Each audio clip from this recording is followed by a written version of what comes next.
ಏಸ್ ಮಂದಿ ಹೇಳಿದ್ರೆ ಏನಾಗವ? ಚಕ್ಕುಲಿಗೆ ನಾಗಿದೇವಯ್ಯ ಶರಣರಿಗೆ ಶರಣು, ಚನ್ನ ಬಸವಯ್ಯ ಶರಣರಿಗೆ ಶರಣು, ಉದಾರ ಹೃದಯಿ ಚಂಗಳೆ ತಾಯಿ ಶರಣೆಗೆ ಶರಣು, ಚಂದದ ಸೋಮಣ್ಣ ಶರಣರಿಗೆ ಶರಣು, ಚಂದೀಮರಸ ಶರಣರಿಗೆ ಶರಣು, ಚಂದ್ರ ಮಹಾದೇವಿ ಶರಣರಿಗೆ ಶರಣು, ಚಾಮಲಾದೇವಿ ಶರಣರಿಗೆ ಶರಣು,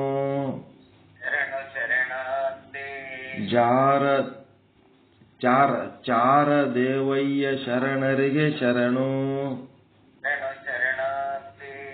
ಚಾಳೀಸ ಮಲ್ಲಣ್ಣ ಶರಣರಿಗೆ ಶರಣು, ಚಾಳುಕ್ಯ ಭೀಮಯ್ಯ ಶರಣರಿಗೆ ಶರಣು,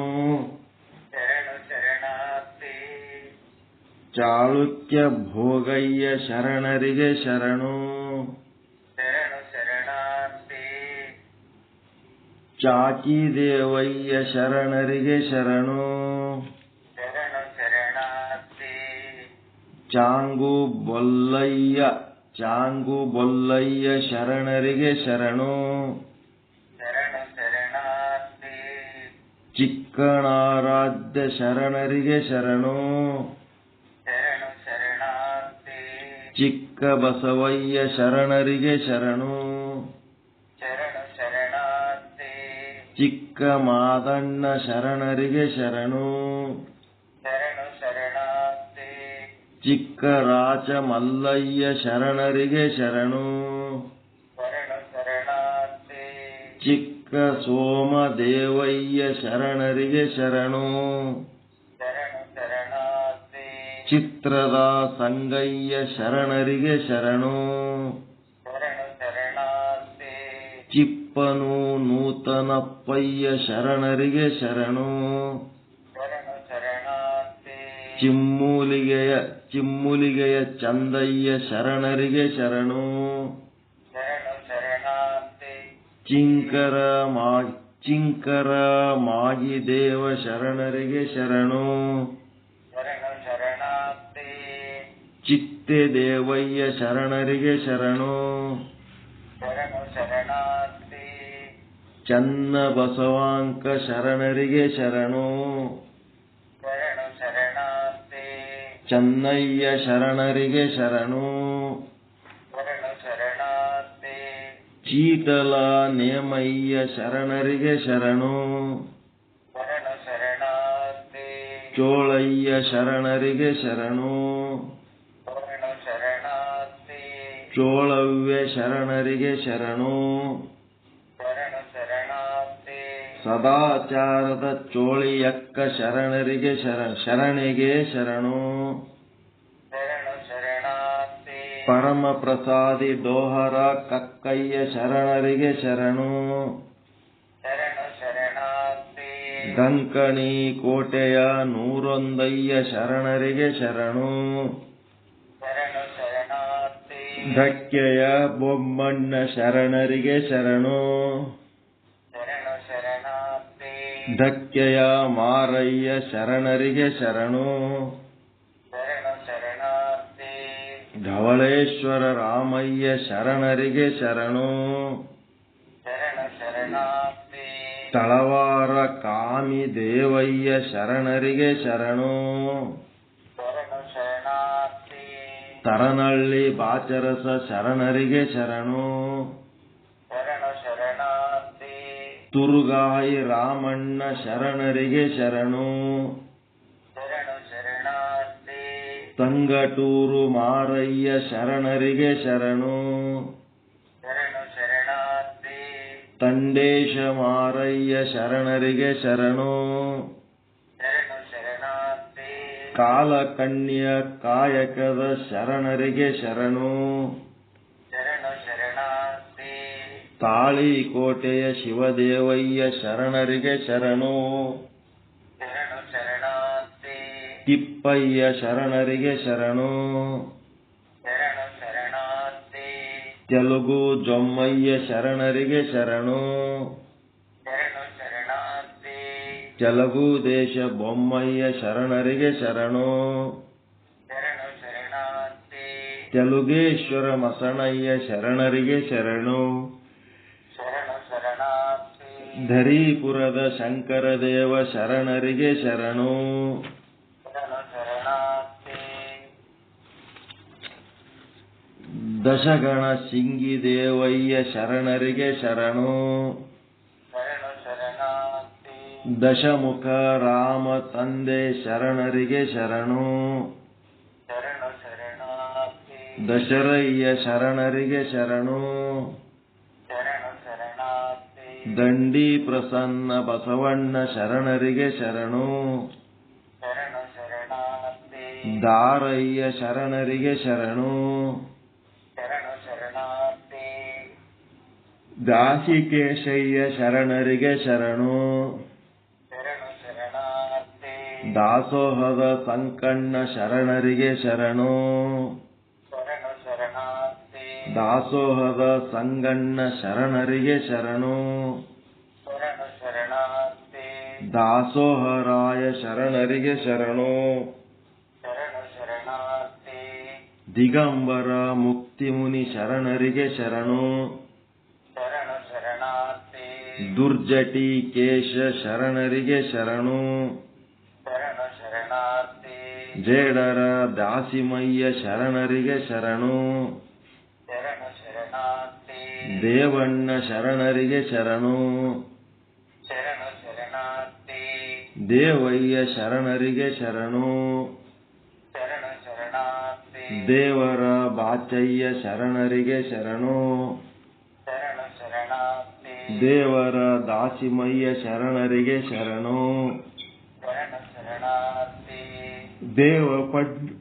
ದೇವ ಪಂಡಿತ ಶರಣರಿಗೆ ಶರಣು. ಶರಣು ಶರಣಾರ್ಥಿ. ದ್ರೋಮರಾಜ ಶರಣರಿಗೆ ಶರಣು. ಶರಣು ಶರಣಾರ್ಥಿ. ದ್ರೋಣೇಶ ಮಲ್ಲಯ್ಯ ಶರಣರಿಗೆ ಶರಣು. ಶರಣು ಶರಣಾರ್ಥಿ. ಧನಸೇನ ಶೆಟ್ಟಿ ಶರಣರಿಗೆ ಶರಣು. ಶರಣು ಶರಣಾರ್ಥಿ. ಧರ್ಮಯ್ಯ ಶರಣರಿಗೆ ಶರಣು. ಶರಣು ಶರಣಾರ್ಥಿ. ಧರ್ಮಯ್ಯ ಶರಣರಿಗೆ ಶರಣು. ರಿಪೀಟ್ ಆಗ್ಯದದು. ರಿಪೀಟ್. ಧವಳಿ ದೇವಯ್ಯ ಶರಣರಿಗೆ ಶರಣು. ಶರಣು ಶರಣಾರ್ಥಿ. ಧವಳೇಶ ಮಲ್ಲಯ್ಯ ಶರಣರಿಗೆ ಶರಣು. ಶರಣು ಶರಣಾರ್ಥಿ. ಧವಳೇಶ ರಾಮಯ್ಯ ಶರಣರಿಗೆ ಶರಣು. ಶರಣು ಶರಣಾರ್ಥಿ. ಧೂಪದ ಮಾಚಯ್ಯ ಶರಣರಿಗೆ ಶರಣು. ಶರಣು ಶರಣಾರ್ಥಿ. ಧೂಳೇಶ್ವರ ಶರಣರಿಗೆ ಶರಣು. ಶರಣು ಶರಣಾರ್ಥಿ. ನಗೆಯ ಮಾರಿ ತಂದೆ ಶರಣರಿಗೆ ಶರಣು. ಶರಣು ಶರಣಾರ್ಥಿ. ನರಪಲ್ಲಿ ಕಾಮಿ ದೇವಯ್ಯ ಶರಣರಿಗೆ ಶರಣು. ಶರಣು ಶರಣಾರ್ಥಿ. ನರಲಾಂಬಾ ದೇವಯ್ಯ ಶರಣರಿಗೆ ಶರಣು. ಶರಣು ಶರಣಾರ್ಥಿ. ನರಸಣ್ಣ ಶರಣರಿಗೆ ಶರಣು. ಶರಣು ಶರಣಾರ್ಥಿ. ನಂದೀಶ ಶರಣರಿಗೆ ಶರಣು. ಶರಣು ಶರಣಾರ್ಥಿ. ನಂದಿಕೇಶ್ವರ ಶರಣರಿಗೆ ಶರಣು. ಶರಣು ಶರಣಾರ್ಥಿ. ನಾಗನಾಥಯ್ಯ ಶರಣರಿಗೆ ಶರಣು. ಶರಣು ಶರಣಾರ್ಥಿ. ಕಂದುಲಗಿ ನಾಗಿ ದೇವಯ್ಯ ಶರಣರಿಗೆ ಶರಣು. ಶರಣು ಶರಣಾರ್ಥಿ. ಜಗದಾರಾಧ್ಯ ಕರಸ್ಥಲದ ನಾಗಿದೇವ ಶರಣರಿಗೆ ಶರಣು. ಶರಣು ಶರಣಾರ್ಥಿ. ವೇಷಧಾರಿ ನಾಚಯ್ಯ ಶರಣರಿಗೆ ಶರಣು. ಶರಣು ಶರಣಾರ್ಥಿ. ನಾಚಾರ ಭೀಮದೇವಯ್ಯ ಶರಣರಿಗೆ ಶರಣು. ಶರಣು ಶರಣಾರ್ಥಿ. ನಾಗಯ್ಯ ಶರಣರಿಗೆ ಶರಣು. ಶರಣು ಶರಣಾರ್ಥಿ. ನಾದಯ್ಯ ಶರಣರಿಗೆ ಶರಣು. ಶರಣು ಶರಣಾರ್ಥಿ. ನಾಮಾತ್ಯದ ಮಲ್ಲಯ್ಯ ಶರಣರಿಗೆ ಶರಣು. ಶರಣು ನಾಲ್ಪೊತ್ತಿನ ಮಲ್ಲಯ್ಯ ಶರಣರಿಗೆ ಶರಣು. ಶರಣು ಶರಣಾರ್ಥಿ. ನಿಗಮದ ಬ್ರಹ್ಮಯ್ಯ ಶರಣರಿಗೆ ಶರಣು. ಶರಣು ಶರಣಾರ್ಥಿ. ನಿಜಗುಣ ದೇವರು ಶರಣರಿಗೆ ಶರಣು. ಶರಣು ಶರಣಾರ್ಥಿ. ನಿಜಗುಣ ಯೋಗಿಗಳು ಶರಣರಿಗೆ ಶರಣು. ಶರಣು ಶರಣಾರ್ಥಿ. ನಿಜ ಭಾವ ದೇವಯ್ಯ ಶರಣರಿಗೆ ಶರಣು. ಶರಣು ಶರಣಾರ್ಥಿ.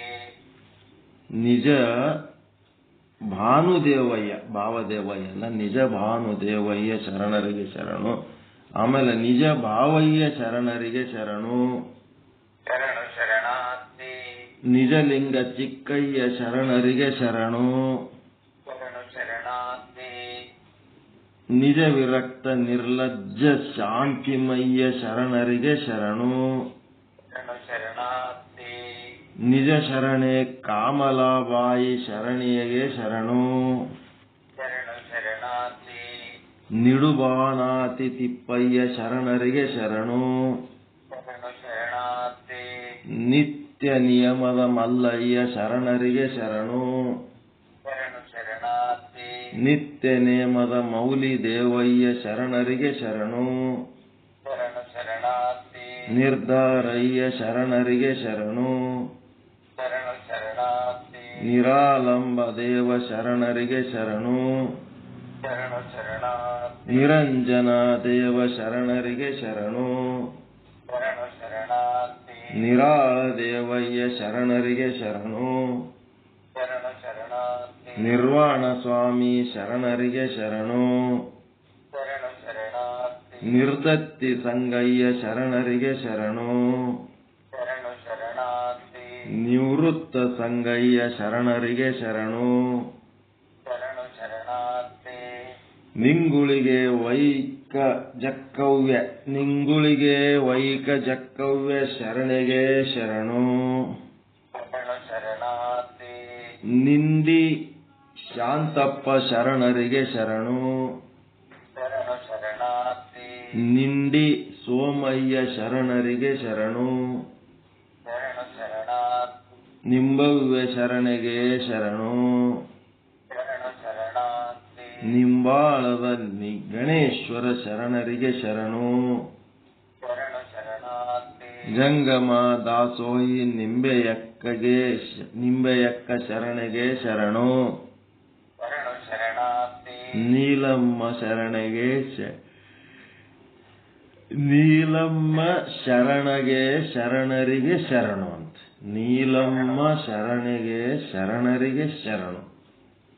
ಶರಣು ಶರಣಾರ್ಥಿ. ನೀಲಮ್ಮ ತಾಯಿ ನೀಲಲೋಚನೆಯಮ್ಮ ಶರಣರಿಗೆ ಶರಣು. ಅವರಿಗೂ ನೀಲಮ್ಮ. ದಾಸೋಹ ಮಾತೆ ಶರಣರಿಗೆ ಶರಣು. ಶರಣು ಶರಣಾರ್ಥಿ. ನೋಡ್ರಿ, ಒಬ್ಬರ ಹೆಸರು ಬರೀ ದಾಸೋಹ ಮಾತೆ ಅಂತ ಇಟ್ಕೊಂಡ್ಬಿಟ್ಟಾರ. ನಿಜಾನುಭವಿ ನುಲಿಯ ಚಂದಯ್ಯ ಶರಣರಿಗೆ ಶರಣು. ಶರಣು ಶರಣಾರ್ಥಿ. ನೆಲವಿಗೆ ಚೇತಯ್ಯ ಶರಣರಿಗೆ ಶರಣು. ಶರಣು ಶರಣಾರ್ಥಿ. ನೆಲವಿಗೆ ಶಾಂತ ಮಲ್ಲಯ್ಯ ಶರಣರಿಗೆ ಶರಣು. ಶರಣು ಶರಣಾರ್ಥಿ. ಇಲ್ಲಿ ತನಕ ಸುಮಾರು 345 ಹೆಸರುಗಳು ಹೇಳಾಗ್ಯದ. ನೀವೇನ್ ಮಾಡ್ಬೇಕು, 108 ಸೆಟ್ ಮಾಡ್ಕೋಬೇಕು.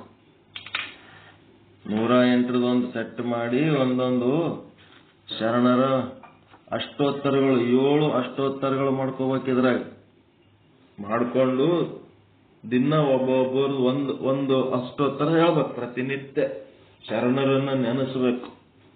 7 ದಿವಸ ಅಂದ್ರೆ 108 ಗುಣಿಲೆ 7 ಅಂತಂದ್ರ ಅದೇ 708 56 770 ಮಂದಿ ಹೆಸರು ದಿನ 108 ಮಂದಿ ನೆನೆಸ್ದಂಗ ಆಗ್ತದೆ. ಆ ಹೆಸರುಗಳು ಬಸವಣ್ಣನಕಿತ ಅವ್ರೇನ್ ಕಡಿಮೆ ಇಲ್ಲ, ಬಸವಣ್ಣನಷ್ಟೇ ಸಮಾನ, ಬಸವಣ್ಣನಕಿತ ಹೆಚ್ಚು ಪ್ರಖರವಾದವರು. ಅವರ ವಚನಗಳನ್ನ ಅಧ್ಯಯನ ಮಾಡ್ಬೇಕಿನ್ನ ಬರೇ ಹೆಸರು ಹೇಳೋದ್ರಾಗೆ ಹಿಂಗಾಗಿವ್ ನಾವೀಗ. ಹೆಸರು ಹೇಳಕ್ಕೆ ಸಾಕಾಗ್ಯದ. ಸುಸ್ತಾಗಿ ಬಿಡ್ತೀವಿ. ಆದರೆ ಅವ್ರ ವಚನಗಳು ಓದಿ ಅವ್ರ ವಚನಗಳ ಶ್ರೇಷ್ಠತೆಯನ್ನ ಪ್ರಚಾರ ಮಾಡಿ ನಾವು ಶ್ರೇಷ್ಠರಾಗಬೇಕಲ್ಲ. ಬಹಳಷ್ಟು ಕೆಲಸ ಅದು ಮಾಡಬೇಕಾಗಿದ್ದು. ಬೆಟ್ಟದಷ್ಟು ಯಾರ್ಯಾರು ಒಬ್ಬೊಬ್ರು ಒಂದೊಂದು ಶರಣರ ವಚನಗಳನ್ನ ತಗೊಂಡು ನಾ ಈ ಶರಣರ ವಚನ ಓದಿ ಹೇಳ್ತೀನ್ರಿ, ನಾನು ಈ ಶರಣರ ವಚನ ಓದಿ ಹೇಳ್ತೀನ್ರಿ ಮಾಡ್ಲಿಕ್ಕೆ ಎಷ್ಟು ಕೆಲಸ ಅದ ಗೊತ್ತದ. 22,000 ವಚನಗಳದಾವ. 160 ಕೋಟಿ ವಚನಗಳಲ್ಲಿ ಬರೀ 22,000 ವಚನಗಳದಾವ. ಅವೇ ಕೂತು ಓದ್ಲಕ್ ತಯಾರಿಲ್ಲ ಯಾರು. ಬರೀ ಫೇಸ್ಬುಕ್ನಾಗ ಅಲ್ಲಿ ಇಲ್ಲಿ ಪೋಸ್ ಹೊಡಿತಾರ. ದೊಡ್ಡ ಶಾಣ್ಯರಂಗ ದೊಡ್ಡ ದೊಡ್ಡ ಲೇಖನಗಳು ಬರೆದು ದೊಡ್ಡ ದೊಡ್ಡ ಸ್ಟೇಟ್ಮೆಂಟ್ ಕೊಟ್ಟು ಒಳಗೆ ನೋಡಿದ್ರೆ ಗಂಧ ಇಲ್ಲ ವಚನ ಜ್ಞಾನದ್ದು. ವಿಚಿತ್ರ ಜನ ತಯಾರಾಗಿಬಿಟ್ರು ಎಲ್ಲ. ಅನಿಷ್ಟ ಸಂತಾನ. ಸಾಧನೆ ಮಾಡಿದ್ರೆ ಯಾರಿಗ್ಯಾರು ಏನು ಅನ್ನೋದಿಲ್ಲ. ತನ್ನ ಕೆಲಸನೇ ತನಗೆ ರಗಡಿರ್ತದ. ಒಟ್ಟ ಇನ್ನೊಬ್ಬರ ಕಡೆ ಹೊಳ್ಳಿ ನೋಡ್ಲಕ್ಕ ಆಗ್ಲಾರ್ದಷ್ಟು ಪುರುಷತಿ ಇರ್ಲಾರ್ದಷ್ಟು ಕೆಲಸ ಅದ ರೀ. ಅದು ಬಿಟ್ಟು ಏನ್ ಮಾಡ್ಲಕತ್ತಾರ, ಮಾಡ್ಬೇಕಾದ ಕೆಲಸ ಬಿಟ್ಟು ಒಂದು 4 ಯಾವರ ಟುಸ್ ಪುಸ್ ಎಲ್ಲರ ವಚನಗಳು ಕೇಳೋದು, ಅದರ ಯಾರ್ಯಾರ ಹೇಳಿದ್ದು ತಗೊಂಡು ಫೇಸ್ಬುಕ್ನಾಗ ತಂದು ತಿಪ್ಪಿ ಹಾಕ ಕೆಲಸ ಇಂಥವು ಮಾಡ್ಲಕತ್ತಾರ. ಇರ್ಲಿ, ಏನಕ್ಕೆ ಮಾಡಲಕ್ಕ, ನಾವು ವಿಚಾರ ಸಾಗರಕ್ಕೆ ಹೋಗ್ಬಿಡೋಣ. ಈಗ ವಚನ ಚಿನ್ಮಯಜ್ಞಾನಿ ಚನ್ನಬಸವಣ್ಣವ್ರ ವಚನ ಇವತ್ತು ಬಿಟ್ಬಿಡೋದು. ಮತ್ತೆ ಅದ್ರ ಬದಲು ಇದು ಮಾಡಿವಲ್ಲ ಈಗ, ಹೌದಲ್ರಿ?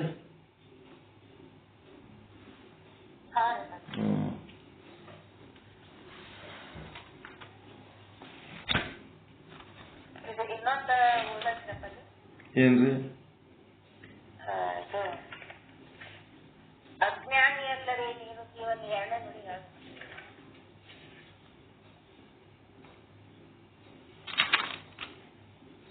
ಅಜ್ಞಾನಿ ಅಲ್ಲವೇ ನೀನು ಜೀವನ. ನೀವು ಇದು ಮಾಡ್ತೀರ, ವಿಶ್ಲೇಷಣೆ ಮಾಡ್ಲಿಕ್ಕತ್ತೀರ? ಮಾಡ್ರಿ ಮತ್ತೆ.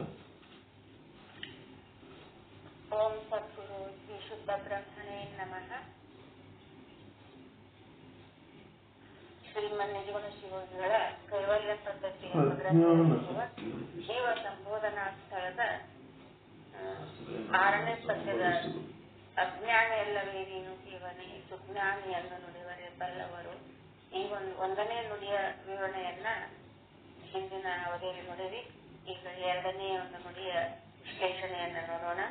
ಪ್ರಥಮದಲ್ಲಿ ಶುದ್ಧ ಬ್ರಹ್ಮ ಜ್ಞಾನ ಕರ್ತೃಗಳಾದ ಬ್ರಹ್ಮಲೀನ ಸದ್ಗುರು ಶ್ರೀ ಸಾಧನಿಷ್ಠಲ್ ದಾಸ್ಯವರನ್ನು ಹಾಗೂ ಬ್ರಹ್ಮಲೀನ ಸದ್ಗುರು ಶ್ರೀ ಪಂಡಿತ್ ಪೀತಾಂಬರ್ಜಿಯವರನ್ನ ಎಲ್ಲ ನಿರ್ಮನದಲ್ಲಿ ಭಕ್ತಿಯಿಂದ ಸ್ಮರಿಸಿಕೊಂಡು ಇಂದಿನ ಈ ಪುಣ್ಯಮಯ ಕಾರ್ಯಕ್ರಮದಲ್ಲಿ ದಿವ್ಯ ಸಾನ್ನಿಧ್ಯವನ್ನು ಅಲಂಕರಿಸಿರುವ ಅಖಿಲ ಬ್ರಹ್ಮಾಂಡ ಸನಾತನ ಭಾರತೀಯ ಶುದ್ಧ ಬ್ರಹ್ಮ ಜ್ಞಾನ ಪೀಠದ ಕರ್ತೃಗಳಾದ ಶುದ್ಧ ಬ್ರಹ್ಮನಿಷ್ಠ ಸದ್ಗುರು ಶ್ರೀ ಶರಣಬಸವ ಮಹಾಸ್ವಾಮಿಗಳ ಶ್ರೀಪಾದಗಳಲ್ಲಿ ನನ್ನ ಅನಂತ ಶಿರಸಾಷ್ಟಾಂಗ ನಮಸ್ಕಾರಗಳನ್ನು ಸಲ್ಲಿಸುತ್ತೇನೆ. ಹಾಗೆಯೇ ಇಂದಿನ ಈ ಒಂದು ಪುಣ್ಯಮಯ ಕಾರ್ಯಕ್ರಮದಲ್ಲಿ ಉಪಸ್ಥಿತರಿದ್ದು ಈ ಒಂದು ತತ್ವಜ್ಞಾನದ ಪುಣ್ಯಮಯ ಜ್ಞಾನವನ್ನ ಸಂಪಾದಿಸುತ್ತಿರುವ ಎಲ್ಲ ಶುದ್ಧ ಬ್ರಹ್ಮನಿಷ್ಠ ಸದ್ಗುರುಗಳ ಶ್ರೀಪಾದಗಳಲ್ಲಿ ತ್ರಿಕರಣಪೂರ್ವಕವಾಗಿ ವಂದನೆಗಳನ್ನ ಸಲ್ಲಿಸ್ತಾ 2ನೇ ನುಡಿಯ ಒಂದು ವಿಶ್ಲೇಷಣೆಯನ್ನ ನೋಡೋಣ. ಈ 3 ಅವಸ್ಥೆಗಳು ಒಂದರೊಳಗೂ ಒಂದಿಲ್ಲ. ಜಾಗ್ರ, ಸ್ವಪ್ನ, ಸುಷುಪ್ತಿ. ಈ 3 ಅವಸ್ಥೆಗಳು ಒಂದಿದ್ದಾಗ ಒಂದಿರುವುದಿಲ್ಲ. ಜಾಗರಿದ್ದಾಗ ಸ್ವಪ್ನ ಸುಷುಪ್ತಿ ಇರುವುದಿಲ್ಲ, ಸ್ವಪ್ನಿದ್ದಾಗ ಜಾಗ್ರ ಸುಷುಪ್ತಿ ಇರುವುದಿಲ್ಲ. ಅದರಷ್ಟೇ ಸುಷುಪ್ತಿ ಅವಸ್ಥೆ ಇದ್ದಾಗ ಜಾಗ್ರ ಸ್ವಪ್ನಗಳು ಇರುವುದಿಲ್ಲ. ಆದ್ರೆ ಅಧಿಷ್ಠಾನವಾದ ಆ ಶುದ್ಧ ಬ್ರಹ್ಮ ಯಾವಾಗಲೂ ಇರುವನಾಗ್ಯಾನ. 3 ಅವಸ್ಥೆಗಳನ್ನ ಸಾಕ್ಷಿಯಾಗಿ ಅರಿಯುತ್ತಾ ಈ ಜಾಗೃತಾವಸ್ಥೆಯನ್ನ ಅರಿತಾನ, ಸ್ವಪ್ನಾವಸ್ಥೆಯನ್ನು ಅರಿತಾನ, ಗಾಢ ನಿದ್ರೆಯಲ್ಲಿನೂ ಸುಷುಪ್ತಾವಸ್ಥೆಯಲ್ಲಿನೂ ಅರಿತಾನ. ಎದ್ದ ನಂತರ ಏನನ್ನೂ ಅರಿಲಿಲ್ಲ, ಸುಖವಾಗಿ ನಿದ್ರೆ ಮಾಡಿದೆ ಅಂತ ಹೇಳುವ ನೀನು ಆ ಸ್ವಪ್ನಾವಸ್ಥೆಯನ್ನು ಅರಿತಿ ಜಾಗೃತದಲ್ಲಿ ವಿಶ್ವನಾಗಿ, ಸ್ವಪ್ನಗಳ ತೈಜಸನಾಗಿ, ಮತ್ತು ಸುಷುಪ್ತಿಯಲ್ಲಿ ಪ್ರಾಜ್ಞ ಜೀವನಾಗಿ ನೋಡ್ತಾನೆ. ಒಬ್ಬನೇ 3 ಅವಸ್ಥೆಗಳನ್ನ 3 ಹೆಸರುಗಳಿಂದ ದೃಷ್ಟ ಆಗಿ ನೋಡ್ತಾ ಇದ್ದಾನೆ. ಶರೀರದ ಒಂದು ಕಾಲದೊಳಗೆ ತೋರಿ ಇನ್ನೊಂದು ಕಾಲದೊಳಗ ನಾಶವಾಗುವಂಥದ್ದು. ಆದ್ರ ಇವು 3 ಅವಸ್ಥೆಗಳು ನಾವು ಒಂದ್ ಕಾಲದೊಳಗೆ ತೋರಿ ಒಂದ್ ಕಾಲದೊಳಗ ಅವು ಇಲ್ಲ ಆಗ್ತಾವು. ಇದು ಏನ ಈ 3 ಕಾಲದಲ್ಲಿ ನಾಶವಾಗದೇ ಇರುವುದು ಅಂದ್ರೆ ಈ ಅಭಾವ ಚತುಷ್ಟಯ ಅಂತ ಹೇಳ್ತಾರೆ.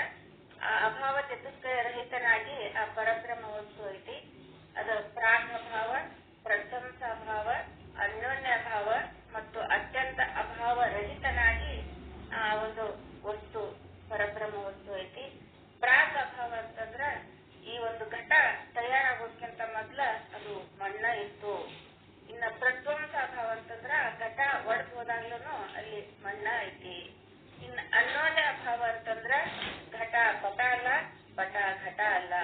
ಇನ್ನು ಅತ್ಯಂತ ಅಭಾವ ಅಂತಂದ್ರ ಅಲ್ಲಿ ಘಟ ಯಾವಾಗಲೂ ಇಲ್ಲ, ಇರುವುದು ಯಾವಾಗಲೂ ಮಣ್ಣ ಐತಿ.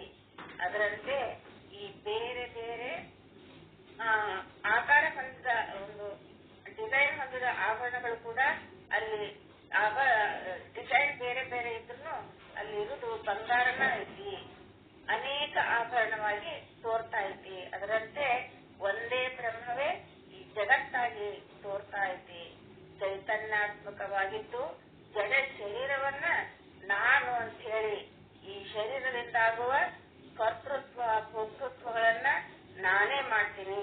ಅದರ ಫಲವಾದ ಪಾಪ ಪುಣ್ಯಗಳನ್ನ ಸುಖ ದುಃಖಗಳನ್ನ ನಾನೇ ಅನುಭವಿಸ್ತೀನಿ ಅಂತೇಳಿ ಈ ಎಲ್ಲ ಆರೋಪವನ್ನ ತನ್ನ ಮೇಲೆ ಆರೋಪಿಸಿಕೊಳ್ಳುತ್ತಿರುವ ನೀನು ಒಂದು ಅಜ್ಞಾನಿ ಅಲ್ಲೇನು ಅಂತ ಹೇಳಿ ಇಲ್ಲಿ ಕೇಳಾರ. ಇಂತಹ ಒಂದು ನಾನು ಮಾಡ್ಲಾರದನ್ನ ನಾನ ಮಾಡ್ತೀನಿ, ನನ್ನದಲ್ಲದನ್ನ ನಂದು ಅಂತ ಹೇಳಿ ಹೇಳ್ತೀನಿ. ಇದಕ್ಕ ನೀನು ಅಜ್ಞಾನಿ ಇದ್ದೀವಳಿ, ನೀನು ಜ್ಞಾನಿ ಇಲ್ಲಿ ತಿಳಿಸ್ಕೊಟ್ಟ. ಇನ್ನ ಕೊನೆಯ ಒಂದು ಶ್ಲೋಕದ ಅರ್ಥವನ್ನ ಮತ್ತೆ ಮುಂದಿನ ಅವಧಿಯಲ್ಲಿ ನೋಡೋಣ ಅಂತ ಹೇಳ್ತಾ ಈ ನನ್ನ 4 ಪುಷ್ಪಗಳನ್ನ ಸದ್ಗುರುವಿನ ಶ್ರೀಚರಣ ಅರ್ಪಿಸಿ ಈ ನನ್ನ ಮಾಡಿದ ಶರಣ ಮಾಡ್ತೀನಿ.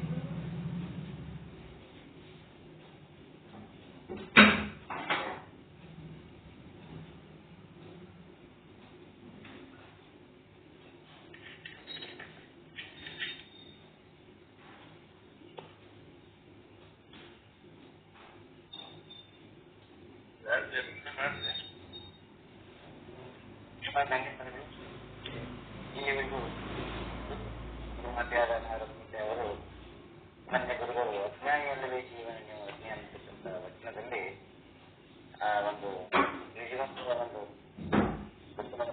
ದಿವಸ ಸ್ವಾದಿಷ್ಟವಾಗಿ ಬಿಡಿಸಿ ನಮ್ಮೆಲ್ಲರಿಗೂ ಆ ವಿವರಣೆಯನ್ನು ತಿಳಿಸಿದ ಗುರುಮಾತೆ ನಾರದಂತೆ ಅವರಿಗೆ ಧನ್ಯವಾದ ಹೇಳ್ತಾ ಈಗ ನಮ್ಮ ಗುರುಗಳ ಒಂದು ಉದ್ದೇಶ ಆಗ್ತದೆ. ನಾವೆಲ್ಲರ ಹಚ್ಚ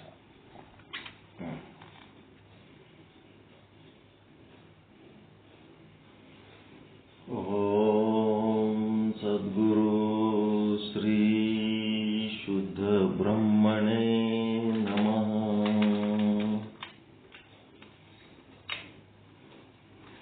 ಸಮಸ್ತ ಶುದ್ಧ ಬ್ರಹ್ಮ ಸ್ವರೂಪರಲ್ಲಿ ಅನಂತ ಪ್ರಣಾಮಗಳು. ಶ್ರೀ ವಿಚಾರ ಸಾಗರ ಸಾಧು ನಿಶ್ಚಲ್ ದಾಸ್ಜಿಯವರ ಕೃತಿ ತರಂಗ 5 ಮಧ್ಯಮ ಅಧಿಕಾರಿ ಆ ದೃಷ್ಟಿ ಮಹಾರಾಜರ ಜೊತೆಗೆ ಸಂವಾದ. ವಿಷಯಾಂಕ 246 ಸ್ವ ಆಶ್ರಯ ಮತ್ತು ಸ್ವ ವಿಷಯ ಅಂತ. 154ನೇ ಕವಿತ್ತ. ಇಲ್ಲಿ ಸ್ವ ಆಶ್ರಯ ಸ್ವ ವಿಷಯ ಅಂತಂದ್ರೆ ನಮಗೆ ಮೂಲ ಪ್ರಕೃತಿ ಅಥವಾ ಶುದ್ಧ ಬ್ರಹ್ಮ ಸ್ವರೂಪ ಅನುಭವಕ್ಕೆ ಏನಾರ ಬರ್ತದೇನದು? ನಮಗಿಲ್ಲಿ ಅನುಭವಕ್ಕೆ ಬರೋದು ಯಾವುದು? ಜೀವ ಮತ್ತು ಈಶ್ವರ ಎರಡೇ, ಬ್ರಹ್ಮಾಂಡ ಮತ್ತು ಪಿಂಡಾಂಡ. ಅದರಿಂದ ಆಚೆಗಿರೋದು ಅದು ಶುದ್ಧ ಬ್ರಹ್ಮ ಮತ್ತು ಮೂಲ ಪ್ರಕೃತಿ. ಅದು ನಿರಾಕಾರ ಸ್ಥಿತಿ ಒಳಗದ. ನಮಗ ಇಲ್ಲಿ ಅನುಭವಕ್ಕೆ ಬರೋದು ಸಾಕಾರ ಸ್ಥಿತಿ ಒಳಗಿರೋದು ಬ್ರಹ್ಮಾಂಡ ಮತ್ತು ಪಿಂಡಾಂಡ ಅಥವಾ ಈಶ್ವರ ಮಾಯೆಯರು ಮತ್ತು ಜೀವ ಅವಿದ್ಯೆಯರು. ಈಶ್ವರ ಮಾಯೆಯರು ಏನ್ ಮಾಡ್ತಾರ? ಇವ್ರು ನಿಮ್ಗೆ ಹೆಂಗ ಅನುಭವಕ್ಕೆ ಬರ್ಲಕತ್ತದ? ಈಶ್ವರ ಮಾಯೆಯರನ್ನ ಹೆಂಗ್ ಅನುಭವಿಸ್ಲಕತ್ತೀರಿ ನೀವು?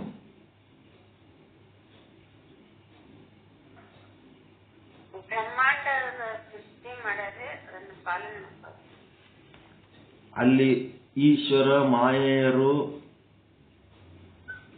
ನಾಮರೂಪಗಳು, ಅಲ್ಲಿರೋದು ಶುದ್ಧ ಬ್ರಹ್ಮ ಮತ್ತು ಮೂಲ ಪ್ರಕೃತಿ. ಆ ಶುದ್ಧ ಬ್ರಹ್ಮ ಮತ್ತು ಮೂಲ ಪ್ರಕೃತಿಯನ್ನು ಮರೆಸಿ ಈಶ್ವರ ಮಾಯೆಯರು ಏನ್ ಮಾಡ್ಲಿಕ್ಕತ್ತಾರ? ಪಂಚಭೂತಗಳು ಮತ್ತು ಪಂಚಭೂತಗಳಿಂದಾದ ಜಡವಸ್ತು ಪ್ರಪಂಚವನ್ನ ತೋರಿಸಿ ನಾನಾ ರೀತಿ ನಾಮರೂಪಗಳನ್ನ ಪ್ರದರ್ಶಿಸಿ ಏನ್ ಮಾಡ್ಲಿಕ್ಕತ್ತಾರ? ನಾಮರೂಪಾತ್ಮಕ ಜಗತ್ತನ್ನ ಪ್ರದರ್ಶಿಸಿ ಅದನ್ನ ಮರೆಸಕತ್ತಾರ. ಈಶ್ವರ ಮಾಯೆಯರಲ್ಲಿ ಆ ತತ್ವದಲ್ಲಿ ಏನದ?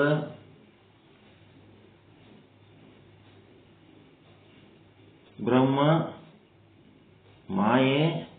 ಮಾಯೆಯಲ್ಲಿ ಬ್ರಹ್ಮನ ಪ್ರತಿಬಿಂಬ.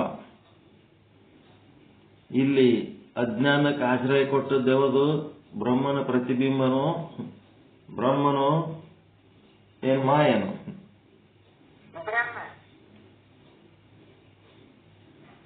ಬ್ರಹ್ಮ.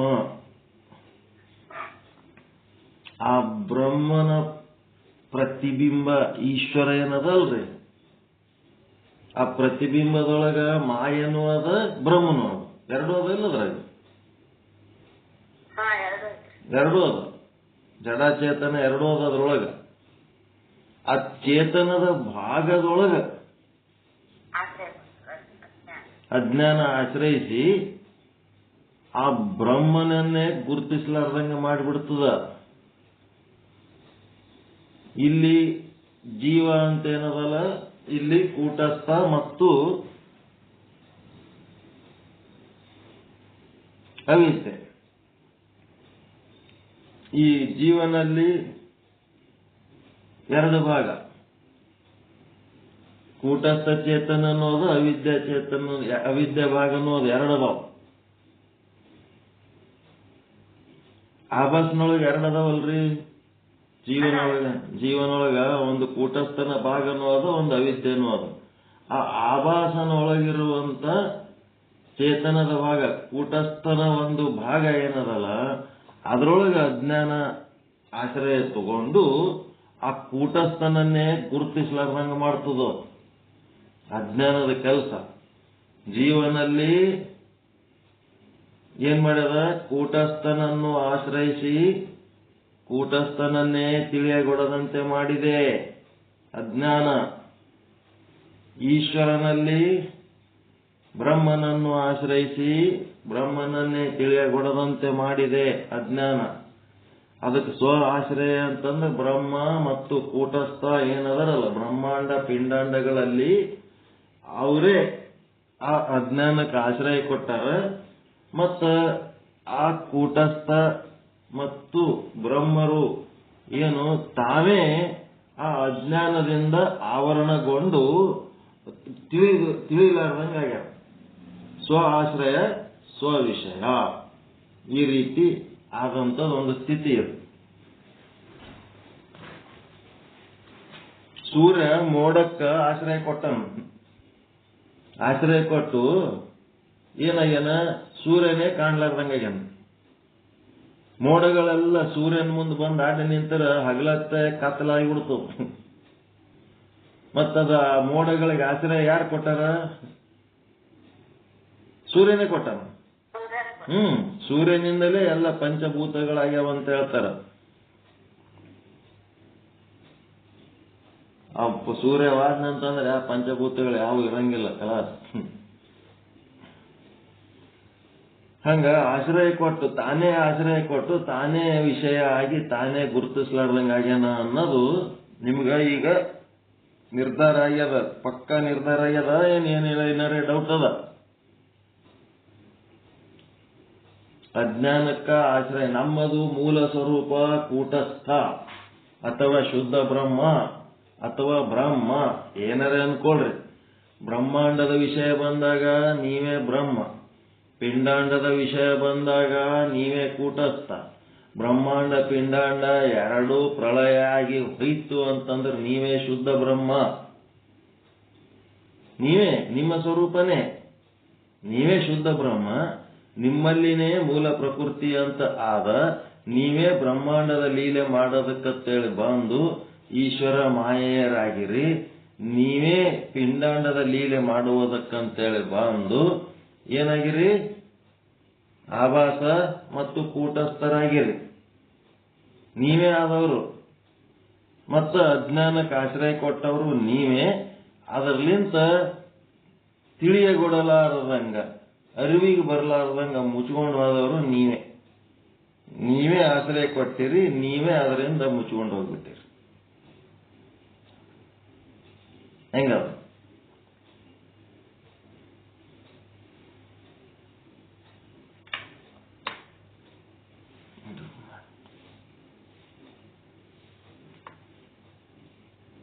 ಇಲ್ಲೊಬ್ಬರು ದೊಡ್ಡ ಸಾಹುಕಾರ, ಮಕ್ಕಳು ಬೆಂಗಳೂರಾಗಿರ್ತಾವ, ಹಳ್ಳಿ ಊರು ದೊಡ್ಡ ಸಾಹುಕಾರು ಗೌಡ್ರು. ಬೇಕಾದಷ್ಟು ರೊಕ್ಕ ಇತ್ತು, ರಾಯಚೂರಾಗ ಒಂದು ದೊಡ್ಡ ಮನಿ ಕಟ್ಟಿದ್ರು ಓದ ಕಾಲಕ್ಕ. ಮಕ್ಕಳು ಓದಿ ದೊಡ್ಡ ಆಗಿದ್ಮೇಲೆ ಮತ್ತ ಬೆಂಗಳೂರಿಗೆ ಶಿಫ್ಟ್ ಆದವು. ಈ ಮನಿ ಏನ್ ಮಾಡ್ಬೇಕು? ಅವರು ಪರಿಚಯದ ಒಬ್ಬ ಮನಿಗೆ ಅಮಾಸೆಗೆ ಹುಣ್ಣಿಮೆಗೆ ಊಟಕ್ಕೆ ಬರ್ತಾವ ಒಬ್ಬ ಸ್ವಾಮಿ. ಆ ಜಂಗಮ ಹುಡುಗ ಪಾಪ ಇರ್ಲಪ್ಪ ನೀನ್ ನೋಡ್ಕೋತಿರು, ನಿನ್ ಮೇಲೆ ನಮಗ್ ಭಕ್ತಿ ಪ್ರೇಮ ಭಾಳ ಅಂತೇಳಿ ಅವನಿಗೆ ಇಟ್ರು. ಮುಂದೇನಾಯ್ತು, ಅವು ಹುಡುಗರು ಬೆಂಗಳೂರ್ಲಿಂತ ಅಮೆರಿಕಕ್ಕೆ ಶಿಫ್ಟ್ ಆದ್ರು, ಫಾರೆನ್ಗೆ ಶಿಫ್ಟ್ ಆದ್ಮೇಲೆ ಬೆಂಗಳೂರಾಗ ಒಂದು ದೊಡ್ಡ ಮನಿ ಕಟ್ಟಿದ್ರು. ರೊಕ್ಕ ಕಟ್ಟದ ಹಂಗೆ. ಮತ್ತೀಗ ರಾಯಚೂರು ಮನಿ ಒಬ್ಬ ಸ್ವಾಮಿಗೆ ಕೊಟ್ಟು ಏನ್ ಮಾಡಿದ್ರು, ಆ ಅಜ್ಜಿ ಬೆಂಗಳೂರು ಮನಿಗೆ ಶಿಫ್ಟ್ ಆದಳು, ಅವ್ರ ಅಮೆರಿಕಕ್ಕೆ ಹೋದ್ರು. ಅವ್ರ ಹಂಗೆ ಮುಂದಾದ್ರು. ಇವ್ರು ಏನ್ ಮನಿ ಮೇಂಟೈನ್ ಮಾಡ್ಕೋತ ಒಬ್ರು ಇದು ಒಬ್ರು ಅದು ಮಾಡ್ಕೋತ ಆದ್ರು. ಮುಂದೊಂದು ಯಾವುದೋ ಪ್ರಸಂಗ ಬಂದಾಗ ಎಷ್ಟೋ ದಿವಸ ಅದೇ ಮನೆಯಾಗಿದ್ದು ಅಲ್ಲೇ ಸಂಸಾರ ಮಾಡ್ಕೊಂಡು ಬೆಳೆದ ಹುಡುಗ, ಅದು ಮನಿ ನಂಗ ಮಾಡ್ಕೊಂಡ್ಬಿಟ್ಟಿದ್ದ. ಅಂತ ಹುಡುಗ ಏನ್ ಮಾಡದ, ಅದು ಮನಿ ನಮ್ಮದು ಬೇಕು, ನಾವೆಲ್ಲರೂ ಮತ್ತೆ ವಾಪಸ್ ಬರ್ಲಕತ್ತೀವಿ, ನಮ್ದು ಹಿಂಗ್ ಫಂಕ್ಷನ್ ಅದ ಅಂತಂದ್ರ ಆ ಮುದುಕಿನ ಕೊಲ್ಲಿ ಆ ಮುದುಕಿ ಇಟ್ಟು ಬಂಗಾರ ಬೆಳ್ಳಿ ಎಲ್ಲೆಲ್ಲಿ ಇಡ್ತಾಳ ಏನು ಎಲ್ಲ ಗೊತ್ತಕ್ಕ, ಟೋಟಲ್ ಎಲ್ಲ ತಗೊಂಡು ಹೋಗಿ ಕೇಸಾಗಿ ಒಳಗ್ ಕೂತಾನ. ಇವಾಗ ಇಂಥ ಕೆಲಸ ಇವು ಅಜ್ಞಾನಕ್ಕೆ ಅವಕಾಶ ಕೊಟ್ರ ಅವರಿಗೆ ಮುಳುಗಿಸಿಬಿಡಂತವ್ ಇರ್ತಾವ. ಅಂದ್ರ ಆ ಮಟ್ಟಿಗೆ ಪೂರ್ತಿ ಅವಕಾಶ ಕೊಡಬಾರದು ಅಂತ ಎಚ್ಚರಿಕೆ. ನನಗ್ ಮನಿ ಬಿಡು ಅಂತಂದ್ರೆ ಹಿಂಗ ನಾನೇ ಅಲ್ಲಿಂದ ಇಲ್ಲಿ ತನಕ ಮೇಂಟೈನ್ ಮಾಡ್ಕೊಂಡು ಬಂದೀನಿ. ಬಹಳ ಕಷ್ಟ. ಯಾರ್ದಾರೆ ಒಂದು ಸಹವಾಸ ನೀವು ಮಾಡಿದ್ರಿ ಅಂದ್ರೆ ಬಿಡಿಸೋದು ಬಹಳ ಕಷ್ಟ. ಮನ್ಯಾಗ ಮುಸ್ರಿ ತಿಕ್ಕವ್ರು ಒಂದ್ 8-10 ವರ್ಷ ನಿಮ್ ಮನ್ಯಾಗ ಕೆಲಸ ಮಾಡಿದ್ರ ಅಂದ್ರೆ ಅವ್ರಿಗೆ ಬಿಡಿಸ್ಬೇಕಾದ್ರೆ 10 ವರ್ಷ ನಾ ಕೆಲಸ ಮಾಡೀನಿ, 15 ವರ್ಷ ಕೆಲಸ ಮಾಡಿ ಅದೇ ಹಂಗೆ ಬಿಡ್ತೀನಿ. ಮನ್ಸಿಗೆ ಬಂದಂಗೆ ಮಾಡ್ತಾರ. ಮನಿದೆಲ್ಲ ತಿಳ್ಕೊಂಡು ಮನೆಯವ್ರಿಗೆ ಮೂಲಿಗೆ ದಬ್ಬಿ ತಾವೇ ದೊಡ್ಡ ಹಿರಿಯರಂಗ ಶಾಣ್ಯರಂಗ ಮಾತಾಡ್ಲಕತ್ತಿ ಬಿಡ್ತಾರ. ಮನ್ಯಾಗ ಎಲ್ಲದ್ರಾಗ ಬಾಯಿ ಹಾಕ್ತಾರ, ಎಲ್ಲಾ ವಿಚಾರಗಳು ತಿಳ್ಕೊತಾರ. ತಿಳ್ಕೊಂಡ ಮೇಲೆ ಇದು ಹಿಂಗ ಬೆಳೆದು ಚಲೋ ಅಲ್ಲ, ಇದಕ್ಕೊಂದ್ ಸ್ವಲ್ಪ ಸೈಡಿಗೆ ಸರಿಸ್ಬೇಕಂತೇಳಿ ಏನ್ರ ಸರಿಸ್ಲಕ್ ಹೋದ್ರಿ ಅಂತಂದ್ರ ಭಯಂಕರ ಗಲಾಟೆ ಮಾಡ್ತಾರ.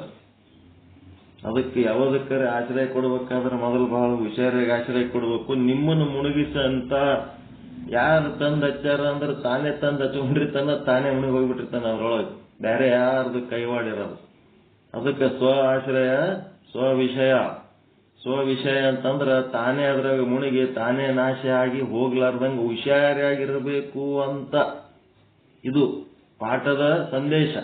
ಏನ್ ಸುಮ್ಮ ವಿಚಾರ ಸಾಗರ ಕೇಳಿಕೆ ಆಯ್ತಾಯ್ತು ಮುಂದಿನ ಪಾಠಕ್ಕೆ ಹೋಗಮ್ಮಂತ. ಆಶ್ರಯ ಕೊಡ್ಬೇಕಾದ್ರೂ ಹುಷಾರಾಗಿರ್ಬೇಕು. ಅದು ನಮ್ಮನ್ನ ಮುಳುಗಿಸ್ಲಕತ್ತಿತ್ತಂದ್ರ ಅಲ್ಲಿ ಹುಷಾರಾಗಿರ್ಬೇಕಂತ. ಬ್ರಹ್ಮನೇ ಅಜ್ಞಾನದಿಂದ ಮಾಯೆಯಿಂದ ಅವಿದ್ಯೆ ಅದೇನು ಆಭಾಸನಿಂದ ಏನಾತನ ವಿಷಯ ಆತನ ಅಂತಂದ್ಮೇಲೆ ನಾವೆಷ್ಟ್ರವ್ರ ಅಂತೇಳಕ್ಕೆ ನಾವೇನು ಮುಣಿಗೋಗ್ಬೇಕಾದ್ರಾಗ ಎದ್ರ ಸಲ ಹೇಳಕತ್ತಾರ ಈ ಪಾಠ ತಾತ್ಪರ್ಯ.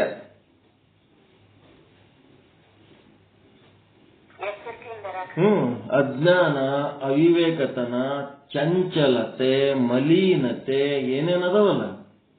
ನಿರ್ಮಲ ಚಿತ್ತ ನಿಶ್ಚಲ ಚಿತ್ತ ಅಂದ್ರೆ ಮಲೀನತೆ. ಮಲೀನತೆ ಒಳಗ ಚಿಂತೆ ದುಃಖ ಭಯ ಅವೆಲ್ಲ ಇರ್ತಾವ.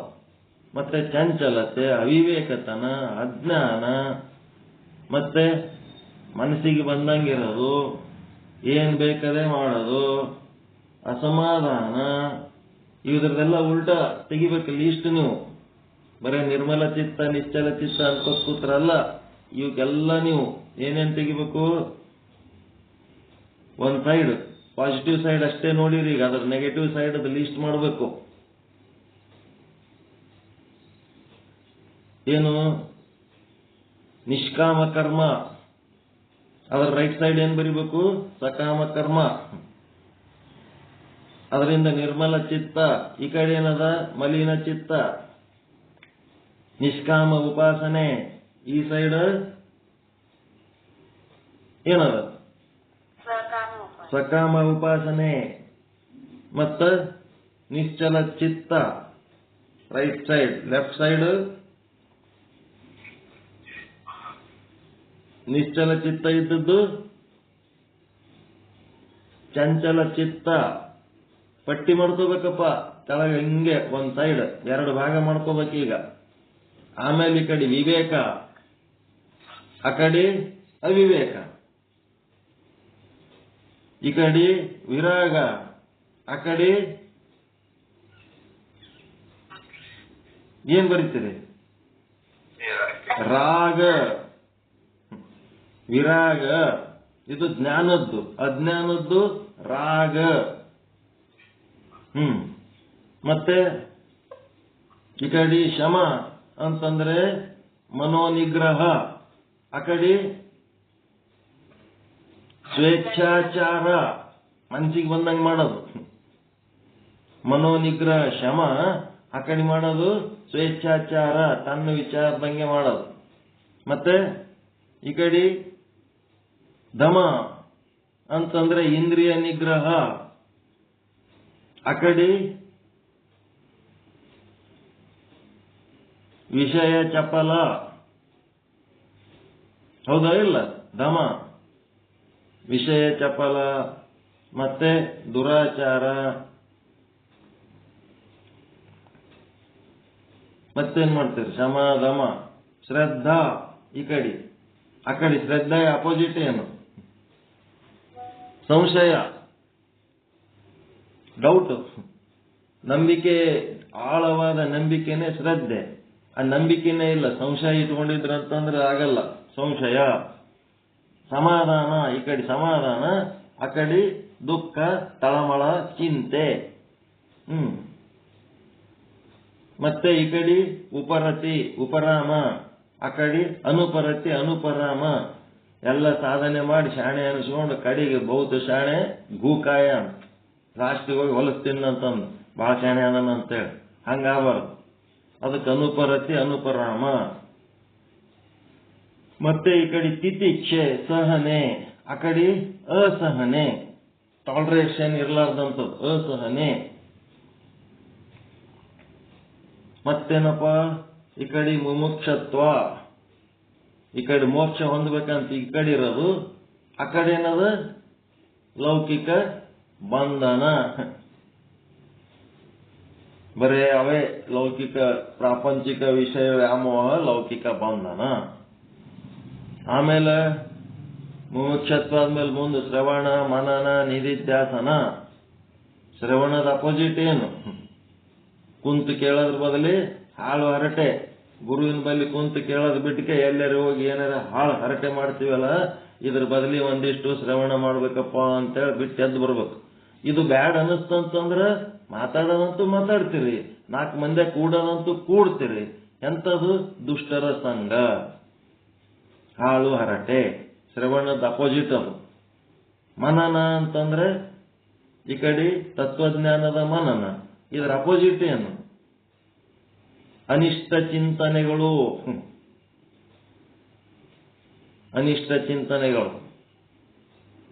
ಮತ್ತೆ ಈ ಕಡೆ ನಿಧಿಧ್ಯಾಸನ, ಅಪ್ರಯತ್ನ ಪೂರ್ವಕವಾಗಿ ನಮ್ಮ ತತ್ವಜ್ಞಾನ ನಮ್ಮಿಂದ ಪ್ರಕಟ ಆಗೋದು. ಆ ಕಡೆ ವಿಷಯಾಕಾರ ವೃತ್ತಿ, ದುಷ್ಟ ಸ್ವಭಾವ. ಮುಂದೆ ತತ್ ತಮ್ಮ ಪದಾರ್ಥ ಶೋಧನ. ಇದು ಬಿಟ್ಟು ನಾನು ನನ್ನದು ಎಂಬ ಅಹಂಕಾರ ಮಮಕಾರಗಳ ಬದುಕು. ಅಹಂಕಾರ ಮಮಕಾರಗಳಿಂದ ತುಂಬಿದ ಬದುಕು. ಅದಕ್ಕೆ ಒಂದು ಸೈಡ್ ಜ್ಞಾನದ ವಿಷಯಗಳು ಬರ್ಕೋರಿ, ಅದರ ಅಪೋಸಿಟ್ ಒಂದು ಸೈಡ್ ಅಜ್ಞಾನದ ವಿಷಯಗಳೆಲ್ಲ ಬರ್ಕೊಳ್ರಿ. ಇವಿಷ್ಟು ಶಾಸ್ತ್ರೀಯವಾಗಿ ಹೇಳ್ಯಾರ. ಇವಿಷ್ಟೇ ಇರ್ತವಂತಿಲ್ಲ. ಪ್ರತಿಯೊಬ್ಬರು ತಮ್ಮ ಅಂತಃಕರಣ ಸಂಶೋಧನೆ ಮಾಡಿ ತಮ್ಮ ಮೋಕ್ಷಕ್ಕೆ ಏನೇನು ಅಡ್ಡಿ ಆಗ್ಯಾವ ಅವೆಲ್ಲ ಈ ಕಡೆ ಸೇರಿಸ್ಬೇಕು. ಸೇರಿಸಿ ಇವಕ್ಕೆಲ್ಲ ಆಶ್ರಯ ಕೊಟ್ಟವ್ರು ಯಾರು? ಯಾರು ಆಶ್ರಯ ಕೊಟ್ಟಿವಿ? ಇವೆಲ್ಲ ತಂದು ಹಾಕಿದವ್ರು ಯಾರು ಅಂತಂದ್ರ ಸಂಶೋಧನೆ ಮಾಡಬೇಕು. ಯಾರಿರ್ತಾರ ಅದು ತಂದು ಹಾಕೊಂಡವ್ರು? ಇವೆಲ್ಲ ಯಾರಿರ್ತಾರ? ಯಾರು ಮಂದಿ ತಂದು ಹಾಕಿರ್ತಾರ? ಇವೆಲ್ಲ ನಾವೇ ತಂದು ಹಾಕೊಂಡಿವಿ. ಇದೆ ಸ್ವ ಆಶ್ರಯ. ಇದನ್ನ ಹಿಂಗೆ ಇರ್ಲಕ್ಕ ಬಿಡ್ತೇವು, ಇದನ್ನ ಹಿಂಗೆ ಬೆಳಿಲಕ್ಕ ಬಿಡ್ತೇವು.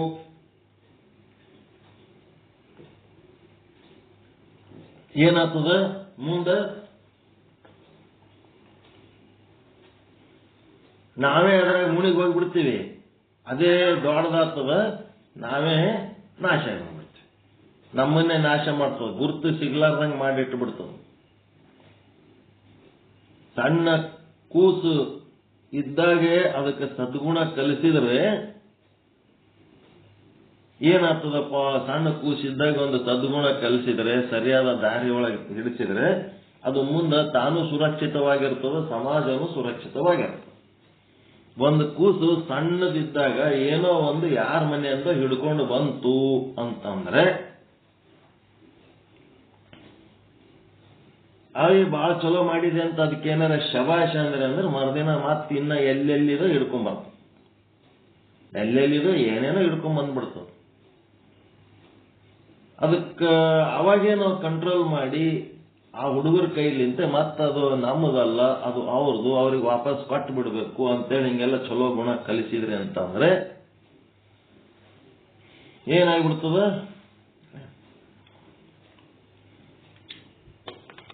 ಅದು ಮುಂದೆ ಸುರಕ್ಷಿತವಾಗಿ ಬದುಕ್ತದೆ. ಒಂದು ಸಾರಿ ಏನಾಯ್ತಪ್ಪ ಅಂತಂದ್ರೆ ಇದೇ ರೀತಿ ಕೂಸು ಏನೇನೋ ಹಿಡ್ಕೊಂಡು ಬಂದದ್ದನ್ನ ಏನ್ ಮಾಡಿದ್ರು, ತಾಯಿ ಅದಕ್ಕೆ ಬಹಳ ಚಲೋ ಮಾಡಿದಿ, ಬಹಳ ಚಲೋ ಆಯ್ತು, ಬಹಳ ಚಲೋ ಶಾಣೆ ಆಗಿ ಅಂತೇಳಿ ಅದಕ್ಕೆ ಎನ್ಕರೇಜ್ಮೆಂಟ್ ಕೊಟ್ಬಿಟ್ಲು, ಪ್ರೋತ್ಸಾಹ ಕೊಟ್ಬಿಟ್ಲು. ಕೊಟ್ಟ ಕೂಡ್ಲೆ ಅದೇನ್ ಮಾಡ್ಲಕತ್ತು, ಅಲ್ಲಿ ಇಲ್ಲಿ ಎಲ್ಲೆಲ್ಲಿದು ಏನೇನೋ ಹೊಡ್ಕೊತ ಬಂದು ದೊಡ್ಡ ಕಳ್ಳ ಆಗಿ ಕಡೆಗೆ ಒಬ್ಬ ದೊಡ್ಡ ಡಕಾಯಿತ, ಬ್ಯಾಂಕು ಅವು ಎಲ್ಲ ದರೋಡೆ ಮಾಡಂತ ಡಕಾಯಿತ ಆಗ್ಬಿಡ್ತಾನ ನಮ್ಮ ಮುಂದ.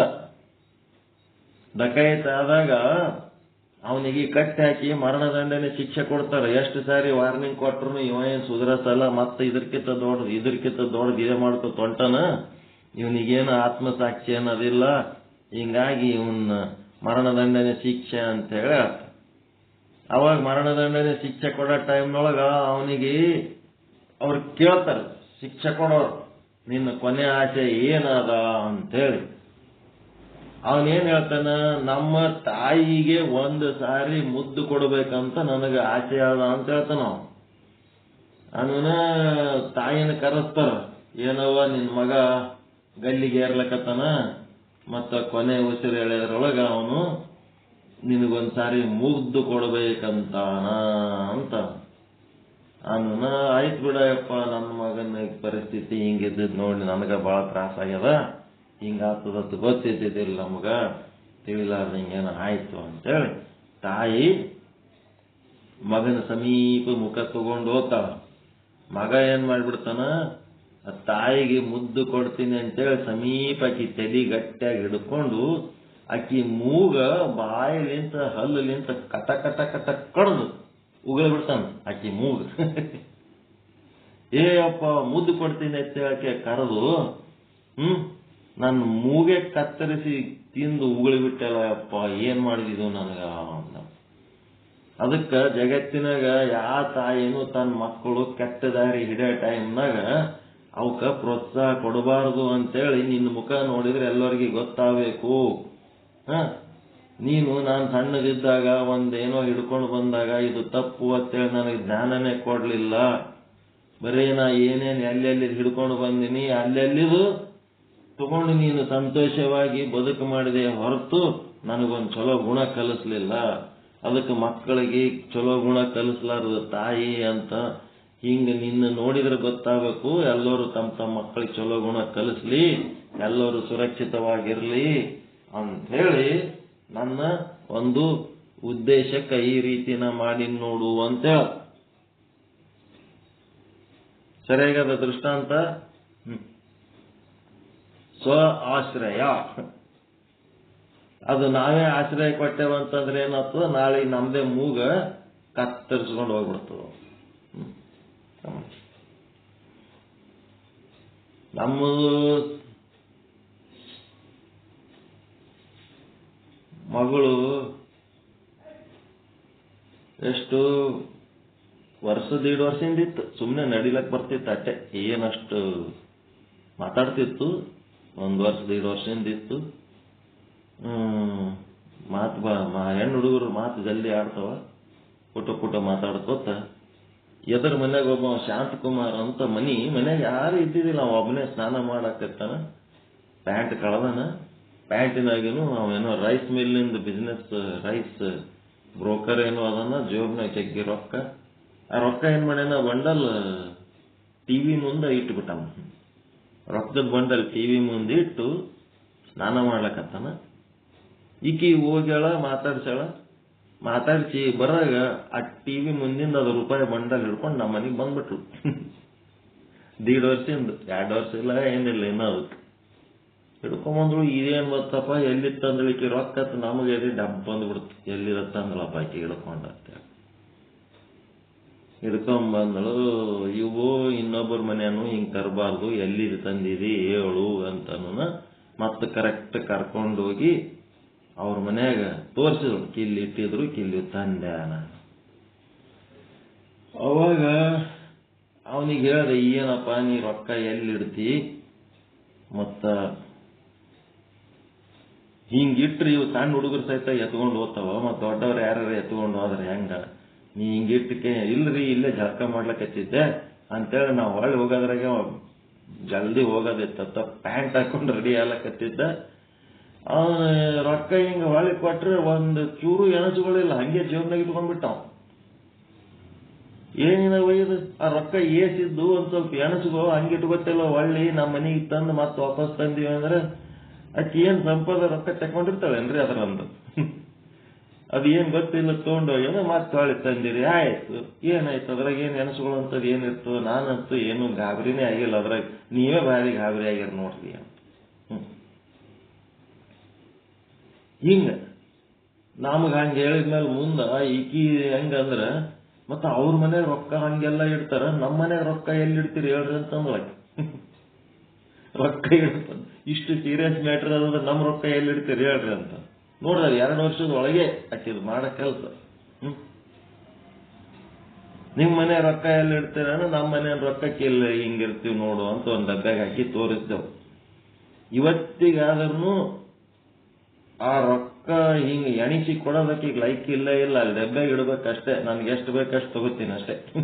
ಆಕಿ ಒಟ್ಟ ಎಣಿಸಿ ಹಿಂಗೆ ನಮ್ಮದು ಪಗಾರ ಆಗಿಲ್ಲ ಆಮೇಲೆ ಕೊಡ್ತೀನಿ ಅಥವಾ ನಾಳೆ ಕೊಡ್ತೀವಿ ನಾಳೆ ಬರ್ತದ ಅಂತದ್ ಏನಿಲ್ಲ ಅಲ್ಲಿ ಡಬ್ಬ್ಯಾಗ ಇರ್ಬೇಕು ರೊಕ್ಕ. ನಮ್ಗೆ ಅದಕ್ಕೆ ಬೇಕಾದ್ರೆ ತಗೋತೀವಿ. ₹1 ವೇಸ್ಟ್ ಮಾಡಂಗಿಲ್ಲ. ಆದ್ರೆ ಎಲ್ಲನೂ ವರ್ತ್ಫುಲ್ ಆಗಿ ಖರ್ಚು ಮಾಡ್ತಾರ ಮತ್ತೆ ಶಾಣ್ಯರದಾರ. ಬಟ್ ರೊಕ್ಕ ಹಿಂಗೆ ಎಣಿಸಿ ಕೊಡೋದು ಎಣಿಸಿ ತಗೊಳ್ಳೋದು ಪದ್ಧತಿ ಇಲ್ಲ ಅಲ್ಲಿ. ಹಿಂಗಾಗಿ ಆಕಿ ಭಾರಿ ಜಂಬದಿಂದ ಬೆಳೆದಾಳ. ಈಗನು ಆಕಿ ಅಂತ ಜಂಬದ ಬದುಕೆ ಸಿಕ್ಕದ, ಜಂಬದಿಂದ ಅದಾಳ. ಆಕೆ ಜಂಬಕ್ಕೆ ನಾವು ತಾಳ್ಕೋಬೇಕಲ್ಲ, ಸಾವುಕಾರ ಅದಾಳ ಆಕಿ.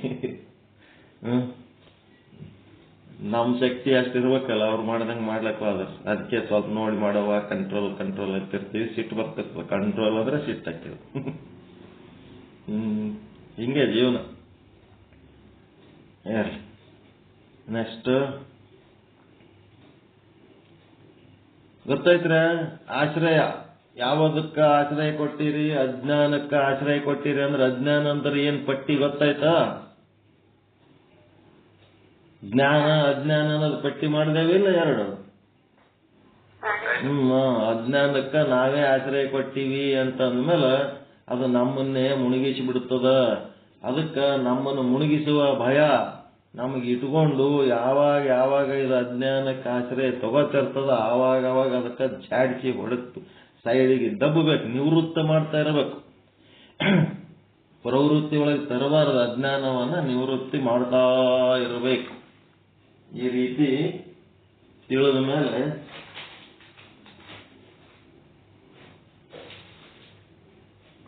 ಅದು ಇಲ್ಲ. ಮುಂದಿನ ವಿಷಯಾಂಕಕ್ಕೆ ಹೋಗ್ಬೇಕಾ? 246ನೇ ವಿಷಯಾಂಕ ಸ್ವ ಆಶ್ರಯ ಸ್ವ ವಿಷಯ. ಬಿ ಕೇರ್ಫುಲ್ ಅಂದಂಗಿದು. ಇದೇವನ ಬಂದಾಯ್ತಾ? ಸ್ವ ಆಶ್ರಯ ಸ್ವ ವಿಷಯ ಅಂತಂದ್ರೆ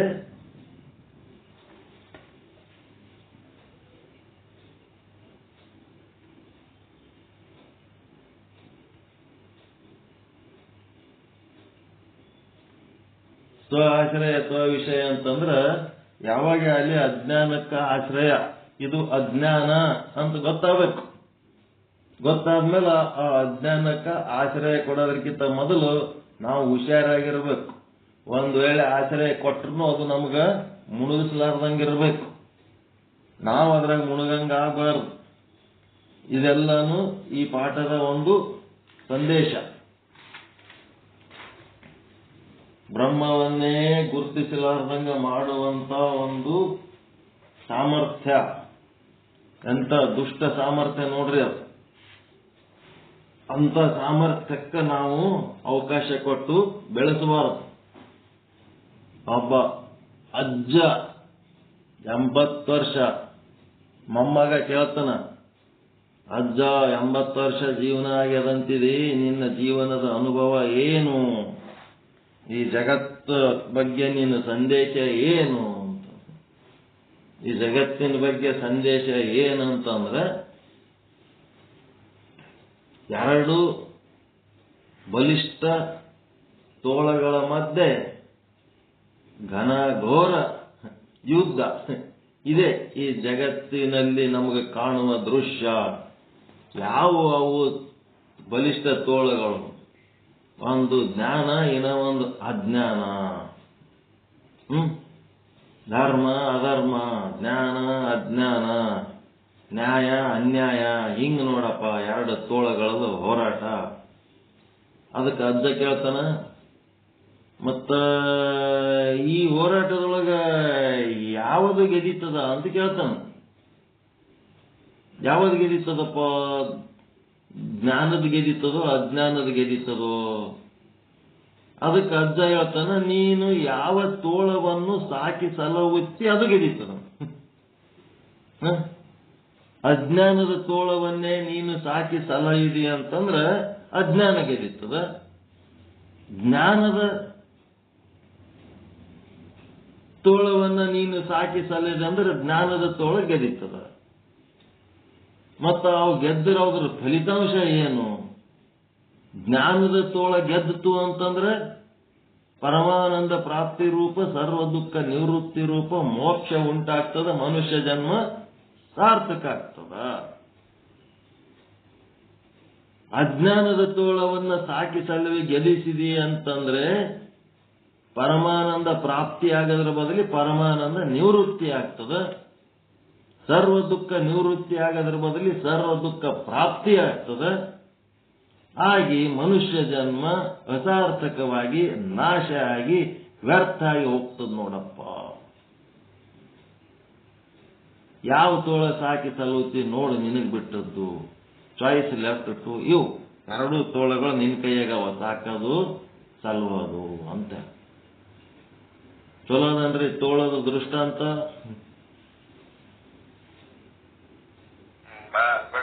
ಅರ್ಬಟ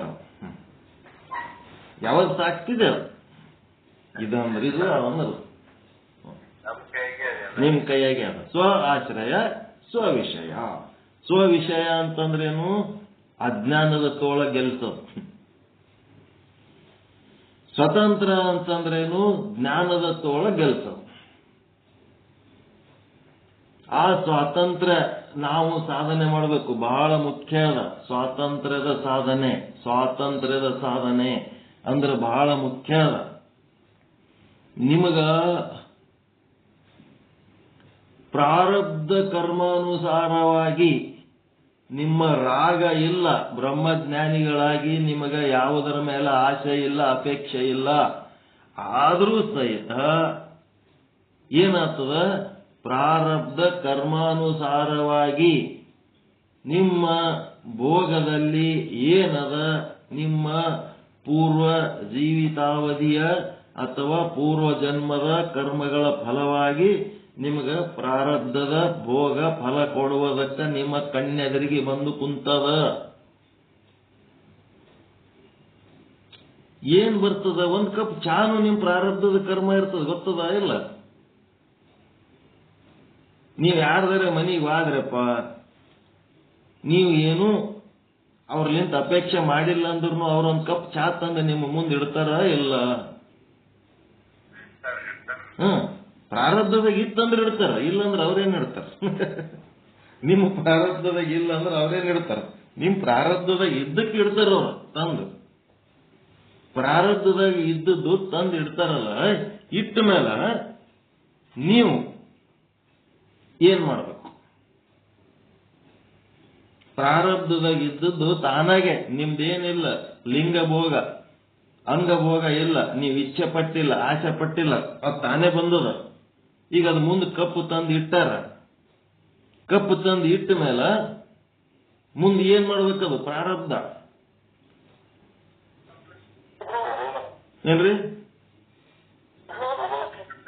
ಭೋಗಿಸಬೇಕು ಅಂತ ಅಲ್ಲಿ ಅವಶ್ಯಕತೆ ಇದ್ದರೆ ಭೋಗಿಸ್ಬೇಕು.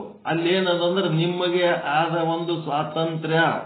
ಜ್ಞಾನಿ, ಪರಿಪೂರ್ಣ ಜ್ಞಾನಿ ಇದ್ದನಂದ್ರ ತನ್ನ ಪ್ರಾರಬ್ಧ ಭೋಗಾನುಸಾರ ಏನೇ ಬರಲಿ ಅದು ಬಂದಾಗ ಅವನು ತನ್ನ ಸ್ವಾತಂತ್ರ್ಯವನ್ನ ಬಳಸಿಕೊಳ್ಳುತ್ತಾನೆ. ಅಲ್ಲಿ ಏನದ? ವಿಹಿತ ಕರ್ಮ, ನಿಷಿದ್ಧ ಕರ್ಮ ಅಂತದವ ಶಾಸ್ತ್ರಾನುಸಾರ.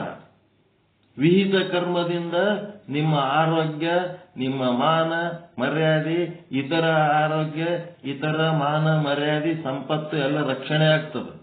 ನಿಷಿದ್ಧ ಕರ್ಮದಿಂದ ನಿಮ್ಮ ಆರೋಗ್ಯ, ನಿಮ್ಮ ಮಾನ ಮರ್ಯಾದೆ, ನಿಮ್ಮ ಸಂಪತ್ತು, ಇತರರ ಆರೋಗ್ಯ, ಇತರರ ಮಾನ ಮರ್ಯಾದೆ, ಇತರರ ಸಂಪತ್ತು ನಷ್ಟ ಆಗ್ತಿರ್ತದೆ ನಿಷಿದ್ಧ ಕರ್ಮದಿಂದ.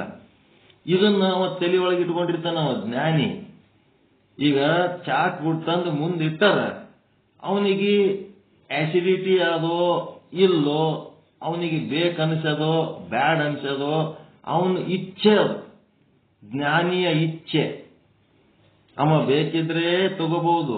ಪ್ರಾರಬ್ಧದಾಗ ತಾನಾಗೆ ಬಂದದಂತ ಹೇಳಿಕೆ ಅವನು ನಿಷಿದ್ಧ ಕರ್ಮದಂತೆ ಅದರಿಂದ ತನಗೇನಾರ ಹಾನಿ ಆಗ್ತಿತ್ತು ಅಂತಂದ್ರೆ ಅದನ್ನ ತ್ಯಾಗ ಮಾಡುವಂತ ಸ್ವಾತಂತ್ರ್ಯ ಜ್ಞಾನಿಗದ. ಅದನ್ನ ತ್ಯಾಗ ಮಾಡುವ ಸ್ವಾತಂತ್ರ್ಯ ಜ್ಞಾನಿಗದ. ನಿಷಿದ್ಧ ಕರ್ಮ ಅನುಸಾರವಾಗಿ ಅದು ಕುಡಿಯೋದ್ರಿಂದ, ಅದು ತಿನ್ನೋದ್ರಿಂದ, ಅದನ್ನು ಭೋಗಿಸೋದ್ರಿಂದ ಅದು ನಷ್ಟ ಆಗ್ತದ, ಕಷ್ಟ ಆಗ್ತದ ಅಂತಂದ್ಮೇಲೆ ಅದನ್ನ ಬಿಟ್ಟು ಬಿಡಂಥದ್ದು ಸ್ವಾತಂತ್ರ್ಯ ಆ ಜ್ಞಾನಿಗಿರ್ತದೆ. ಅಜ್ಞಾನಿಗೆ ಅದು ಇರಂಗಿಲ್ಲ. ಏಸ್ ಮನೆಗೆ ಹೋಗ್ತಾನ, ಆಸ್ ಮನೆಗೆ ಚಾ ಮಾಡಿ ಕೊಟ್ರೆ ಆಸು ಮನೆಗೆ ಚಾ ಕುಡಿತಾನ. ಮತ್ತ ಅವನಿಗೆ ಏನು ರೋಗ ರುಜಿನಿ ಬಂದ್ರು ಅವನಿಗೆ ಎದರ್ಲಿಂತ ಆಗ್ಯದ ಗೊತ್ತಿಲ್ಲ, ಎದಕ್ಕಾಗ್ಯದ ಗೊತ್ತಿಲ್ಲ. ಅನುಭವಿಸಷ್ಟು ಅನುಭವಿಸ್ತಾನ, ಜಡ್ ಬಹಳ ತ್ರಾಸ ಆಯ್ತಂದ್ರೆ ದವಾಖಾನಿಗೆ ಹೋಗ್ತಾನ ಅಷ್ಟೇ. ಅಲ್ಲಿ ಒಂದಿಟ್ಟು ಔಷಧ ತಗೊಂಡು ಸ್ವಚ್ಛ ಆತ. ಹೀಗಾಗಿ ಈ ಜ್ಞಾನಿಗೆ ಒಂದು ಸ್ವಾತಂತ್ರ್ಯ ಅದ. ಭೋಗ ತಾನಾಗೆ ಬಂದರೂ ಸಹಿತ ಅದನ್ನ ತಾನು ಗ್ರಹಿಸಬೇಕು ಅಥವಾ ಅದನ್ನ ತ್ಯಜಿಸಬೇಕು ಅನ್ನೋ ಸ್ವಾತಂತ್ರ್ಯ ಆ ಜ್ಞಾನಿಗದ. ಶುದ್ಧ ಬ್ರಹ್ಮಜ್ಞಾನಿಗೆ ಅಂಥದ್ದೊಂದು ಸ್ವಾತಂತ್ರ್ಯ ಅದ. ಆದ್ರೆ ಬೇರೆ ಅವ್ರಿಗೆ ಹಂಗಿಲ್ಲ. ಅದೇನಾಗ್ಬಿಡ್ತದ, ಒಳಗ ರಾಗ ಉಂಟಾಗಿ ಬಿಡ್ತದ. ರಾಗ ಉಂಟಾಗಿ ತಗೊಂಡು ಹಂಗೆ ಭೋಗಿಸ್ಲಕತ್ತಿ ಬಿಡ್ತದ. ಬಂದದ್ದು ತಾನಾಗೆ ಬಂದದ, ಬಿಟ್ಟೇನ್ ಮಾಡೋದು ಅಂತ. ಆದ್ರೆ ಜ್ಞಾನಿ ಹಂಗಿಲ್ಲ. ಅವನಿಗೊಂದು ಸ್ವಾತಂತ್ರ್ಯ ಇರ್ತದ. ಆ ಸ್ವಾತಂತ್ರ್ಯ ಚಲಾವಣೆ ಮಾಡ್ತಾನ. ಬೇಡ, ನೀವೇನು ಎಲ್ಲ ಉಣು ಅಂತೀರಿ, ತಿನ್ನು ಅಂತೀರಿ, ಕುಡಿ ಅಂತೀರಿ, ಏನೆಲ್ಲ ಕೊಡ್ಲಕ್ಕೆ ತಯಾರಿದ್ದೀರಿ, ನನಗೆ ಬೇಕಾಗಿಲ್ಲ, ಬೇಡ. ಇದು ಬರಬೇಕು. ಉಗಾದಿ ದಿವಸ ಒಂದು 25 ಮಂದಿ ಕರೆದಿರ್ತಾರೆ ನಮಗೆ, ಬರ್ರಿ ಬೇವು ಕುಡಿದು ಹೋಗಿ ಬರ್ರಿ ಅಂತೇಳಿ. ಏನೆಲ್ಲೋರ್ ಮನೆಗೆ ಬೇವು ಕುಡ್ಕೊತ ಹೋಗದ? ಬರ್ತೀನಿ ಬರ್ತೀನಿ ಬರ್ತೀನಿ. ನಿನ್ನೆ ಎಷ್ಟು ಮನೆಗೆ ಹೇಳಿ, ನಿನ್ನೆ ಹೇಳಿ ಎಷ್ಟು ಮನೆಗೆ ಹೇಳಿದ್ರು ಒಬ್ಬರ ಮನೆಗೆ ಕೂತೀನಿ, ಒಂದು ಸ್ವಲ್ಪ ಹೊತ್ತು ಮಾತಾಡ್ಕೊತ ಆಯ್ತು. ಮತ್ತೆ ಇವತ್ತು ಹೋಗ್ತೀನಿ ಒಂದು ಸ್ವಲ್ಪ ಹೋಗಿ, ಬರ್ತೀನಿ ಬರ್ತೀನಿ ಬರ್ತಾನ ಬರ್ತಾನ ಬರ್ತಾನ ಅಂತಿರ್ತಾರೆ. ಹಂಗೆ 1 ದಿನ 2 ದಿನ 3 ದಿನ ಬೇವೇ ಕಲಸಾಗಿ ಹೋಯ್ತು, ನೀವೇ ಬರಲಿಲ್ಲ ನೋಡು ಅಂತ. ಬೇಕಾಗಿಲ್ಲ, ಬೇವಿನ ಸಲುವಾಗಿ ಬಂದಿಲ್ಲ, ನಿಮಗೆ ಭೇಟಿ ಆಗೋದು ಬಂದಿಲ್ಲ ಅಷ್ಟೇ. ಭೇಟಿ ಆಗೋದೇ ಬೇವು ಬೆಲ್ಲ.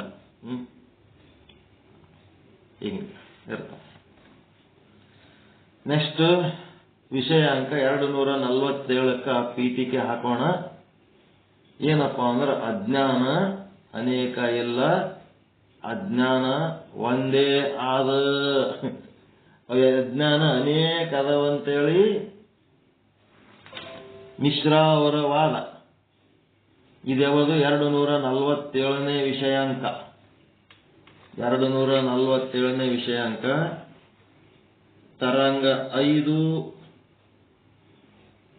247ನೇ ವಿಷಯಾಂಕ. ಮತ್ತೆ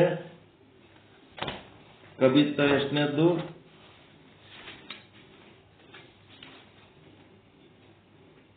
154ನೇ ಕಬಿತ್ತ, 154.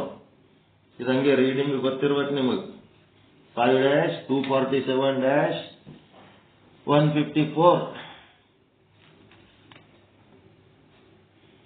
247ನೇ ವಿಷಯಾಂಕ ಅಜ್ಞಾನವು ಒಂದೇ ಎಂಬ ಪಕ್ಷದಲ್ಲಿ ಬಂಧ ಮೋಕ್ಷದ ವ್ಯವಸ್ಥೆ ಮತ್ತು ಸರ್ವ ಪ್ರಕ್ರಿಯೆಗಳು. ಅಜ್ಞಾನ ಒಂದೇ ಎಂಬ ಪಕ್ಷದಲ್ಲಿ ಎಲ್ಲ ವ್ಯವಸ್ಥೆಗಳು ಅಜ್ಞಾನ ಒಂದೇ ಎಂಬ ಪಕ್ಷದಲ್ಲಿ ಅದಾವ. ಅಜ್ಞಾನ ಅನೇಕ ಅದಾವ ಅನ್ನೋ ಪಕ್ಷದಲ್ಲಿ ಅವೆಲ್ಲ ಇಲ್ಲ. ಬಂಧ ಇಲ್ಲ, ಮೋಕ್ಷ ಇಲ್ಲ, ಎಲ್ಲ ವ್ಯವಸ್ಥೆಗಳಿಲ್ಲ. ಅಜ್ಞಾನ ಒಂದೇ ಎಂಬ ಪಕ್ಷದಲ್ಲಿ ಆದ. ನಾಮಭೇದಗಳಿಂದ ಕೂಡಿದ ಮಾಯೆಯ ಸ್ವರೂಪದ ನಿರೂಪಣೆ. ನಾಮ ಭೇದಗಳು ಏನದ? ಇದು ಫುಲ್ ಓದ್ರಿ ಬುಕ್. ಯಾರ ಬಲ್ಲಿ ಅದದು? ಅಜ್ಞಾನವು ಒಂದೇ ಎಂಬ ಪಕ್ಷದಲ್ಲಿ ಬಂಧ ಮೋಕ್ಷದ ವ್ಯವಸ್ಥೆ ಮತ್ತು ಸರ್ವ ಪ್ರಕ್ರಿಯೆಗಳು ಶ್ರೇಷ್ಠವಾಗಿವೆ ಮತ್ತು ನಾಮ ಭೇದಗಳಿಂದ ಕೂಡಿದ ಮಾಯೆಯ ಸ್ವರೂಪದ ನಿರೂಪಣೆ. ಓದ್ರಿ ಅದು ಪೂರ್ತಿ. ಯಾರ ಬಲ್ಲಿ ಬುಕ್ ಇಟ್ಕೊಂಡಿರಿ? 247ನೇ ವಿಷಯಾಂಕ 271ನೇ ಪುಟ. ಬುಕ್ ತೆಕ್ಕೊಂಡು ಕೂತೀರಾ ಇಲ್ಲ?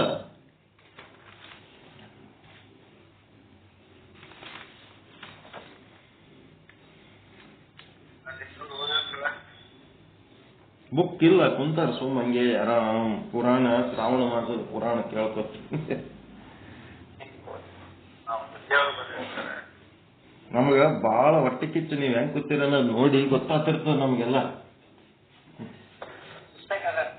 ಅದ ತೆರೆದಿಲ್ಲಲ್ಲ ಬುಕ್ ಇದ್ರೆ ಅದ ಮುಚ್ಚಿಟ್ಕೊಂಡು ಕೂತೀರಿ. 247ನೇ ಪೇಜ್ ತೆರ್ಕೊಂಡು ಕುಂದಿರ್ಬೇಕು.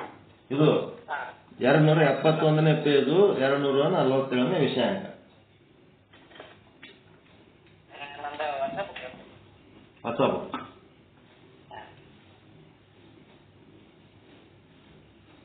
ಇದು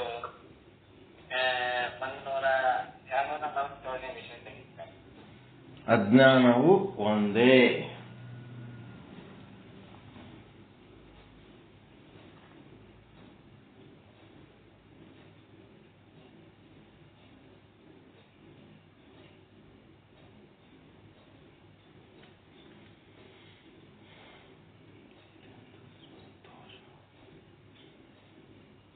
ಸಿಕ್ತಾ?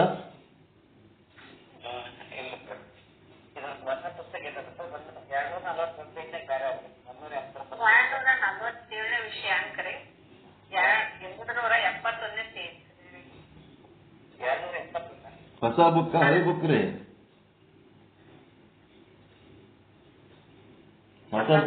ಹೊಸ ಬುಕ್ ನ್ಯೂ ಬುಕ್ ಇಂದ ಅದ.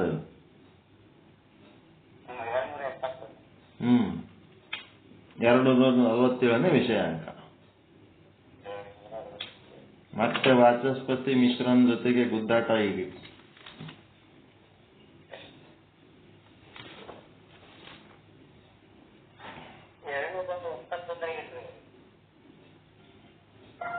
ಎರಡು 247ನೇ ವಿಷಯಾಂಕ ತೆಗೀರಿ. ವಿಷಯಾಂಕಗಳು ತಕ್ಕೋತೇವ್ರಿ, ಪೇಜ್ ತಗೊಂಡು ಏನ್ ಮಾಡ್ತೀರಿ? ವಿಷಯಾಂಕ 247ನೇ ವಿಷಯಾಂಕ. ಅದನ್ನು ಓದ್ಬೇಕಂದ್ರೆ 247 ಅಜ್ಞಾನವು ಒಂದೇ ಎಂಬ ಪಕ್ಷದಲ್ಲಿ ಬಂಧ ಮೋಕ್ಷದ ವ್ಯವಸ್ಥೆಯನ್ನು ಸರ್ವ ಪ್ರಕ್ರಿಯೆಗಳು ಶ್ರೇಷ್ಠವಾಗಿವೆ ಎಂಬ ನಿರೂಪಣಾ ಪೂರ್ವಕ ನಾಮಭೇದಗಳಿಂದ ಕೂಡಿದ ಮಾಯೆಯ ಸ್ವರೂಪವನ್ನು ಸ್ವರೂಪದ ನಿರೂಪಣೆ ಇಲ್ಲ ರೀ, ಅದು ಸ್ವರೂಪವನ್ನು ಹೇಳುತ್ತಾರೆ. ಅದೇ ಸ್ವರೂಪದ ನಿರೂಪಣೆ, ಮಾಯೆಯ ಸ್ವರೂಪದ ನಿರೂಪಣೆ. ಇಲ್ಲಿ ಕೂಡ ಮಾಯೆಯ ವರ್ಣನೆ ನಡೆದದು. ಅಜ್ಞಾನವು ಒಂದೇ ಎಂಬ ಪಕ್ಷದಲ್ಲಿ ಬಂಧ ಮೋಕ್ಷದ ವ್ಯವಸ್ಥೆ ಮತ್ತು ಸರ್ವ ಪ್ರಕ್ರಿಯೆಗಳು ಶ್ರೇಷ್ಠವಾಗಿವೆ. ನಾಮಭೇದಗಳಿಂದ ಕೂಡಿದ ಮಾಯೆಯ ಸ್ವರೂಪದ ನಿರೂಪಣೆ. ಇಲ್ಲಿ ಮುಂದಿನ ಭಾಗ ಏನಂತಾರ?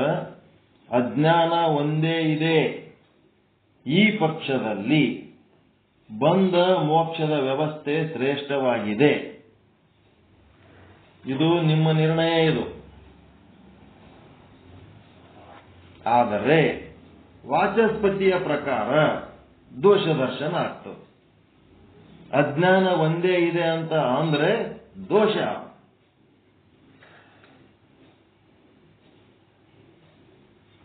ಎಂಥದು ಅಜ್ಞಾನ ಒಂದೇ ಅಂದ್ರೆ?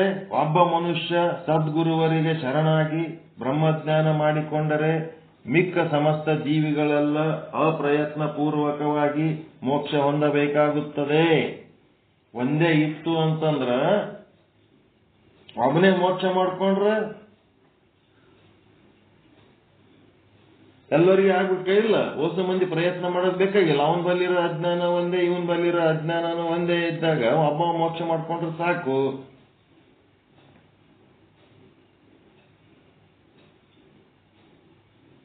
ಗೊತ್ತಾಗ್ಲಕತ್ತದ್ರಿ?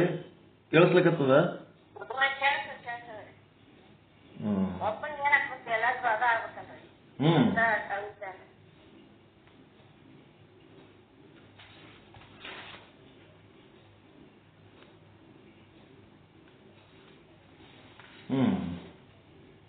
ಅದಕ್ಕೆ ಒಬ್ಬ ಜ್ಞಾನಿಯಾದರೆ ಎಲ್ಲರೂ ಅಜ್ಞಾನ ನಾಶವಾಗುತ್ತದೆ ಎಂಬ ಹಾಗೆ ದೋಷ ಉಂಟಾಗುತ್ತದೆ. ಆದ್ದರಿಂದ ಅಜ್ಞಾನಗಳು ಅನಂತ ಇವೆ. ಇದು ವಾಚಸ್ಪತಿ ಮಿಶ್ರ. ವಾಚಸ್ಪತಿ ಮಿಶ್ರ ಅವರೇ ಅಂತ ಹೇಳಕತ್ತಾರ ಇವರು. ಯಾರು? ಸಾಂಪ್ರದಾಯಿಕ ಮೊದಲಿನ ವೇದಾಂತಿಗಳು ಹೇಳಕತ್ತಾರ. ಒಂದೇ ಅಜ್ಞಾನ ಅಂತ ಒಪ್ಪಿದರೂ ಕೂಡ ಬಂಧ ಮೋಕ್ಷದ ವ್ಯವಸ್ಥೆ ಶ್ರೇಷ್ಠವಾಗುತ್ತದೆ. ಅಜ್ಞಾನ ಒಂದೇ ಅಂತ ಹೇಳಿದ್ರು ಕೂಡ ಬಂಧ ಮೋಕ್ಷದ ವ್ಯವಸ್ಥೆ ಶ್ರೇಷ್ಠವಾಗಿ ಅದ. ಅನೇಕಂತ ಒಪ್ಪ ಅವಶ್ಯಕತೆ ಇಲ್ಲ. ವಾಚಸ್ಪತಿ ಮಿಶ್ರ ಅವರ ಜೀವಾಶ್ರಯ ಸ್ವವಿಷಯ ಅಂತ ಪ್ರಕ್ರಿಯೆ ಹಿಡಿದುಕೊಂಡು ಹೋದರೂ ಅಭ್ಯಂತರವಿಲ್ಲ, ಅಥವಾ ಸ್ವ ಆಶ್ರಯ ಸ್ವವಿಷಯ ಪ್ರಕ್ರಿಯೆ ಹಿಡಿದುಕೊಂಡು ಹೋದರೂ ಸರಿ. ಆಯ್ಕೆ ಮುಮುಕ್ಷುಗಳಿಗೆ ಬಿಟ್ಟಿದ್ದು. ಆದರೆ ಸ್ವ ಆಶ್ರಯ ಸ್ವವಿಷಯದ ಪ್ರಕ್ರಿಯೆಯೇ ಶ್ರೇಷ್ಠವಾಗಿದೆ. ಅವರು ವಾಚಸ್ಪತಿ ಮಿಶ್ರ ಪ್ರಕಾರ ಏನ್ ಹೇಳೋರು? ಜೀವಾಶ್ರಯ ಅಂತ ಹೇಳಿದರು. ಅಜ್ಞಾನ ಜೀವನನ್ನ ಆಶ್ರಯಿಸಿದೆ ಅಂತ ಅಂದ್ಮೇಲೆ ಜೀವನೊಳಗೆ ಕೂಟಸ್ಥ ಆದ ಇಲ್ಲ? ಬ್ರಹ್ಮಸ್ವರೂಪ ಆದಿಲ್ರಿ, ಚೇತನ ಆದಿಲ್ಲ ಜೀವನೊಳಗ. ಆ ಕೂಟಸ್ಥ ಅಥವಾ ಬ್ರಹ್ಮನನ್ನ ಅಜ್ಞಾನ ಆಶ್ರಯಿಸದಂತ ಹೇಳಿ ಅದನ್ನ ಸರಿ ಮಾಡ್ಕೊಂಡು ಹೋರಿ. ಆದರೂ ಸಹಿತ ಈ ಒಂದು ಶುದ್ಧ ಬ್ರಹ್ಮನಲ್ಲೇ ಅಜ್ಞಾನ ಆಶ್ರಯಿಸಿದೆ ಅಂತ ಹೇಳದೆ ಶ್ರೇಷ್ಠ ಆದ ಅಂತ ಹೇಳಿ, ಅಜ್ಞಾನವು ಒಂದೇ ಇದೆ ಮತ್ತು ಅದು ಜ್ಞಾನದಿಂದವೇ ನಿವೃತ್ತಿ ಆಗುತ್ತದೆ. ಅಂಶಿ ವತ್ ಅಂಶಿ ಏಕ್, ಅಂಶ ಅನೇಕ್. ಅಂಶಿ ಏಕ್, ಏಕ್ ಅನ್ಬೇಕಲ್ಲ, ಅಂಶಿ ಏಕ್, ಅಂಶ ಅನೇಕ್.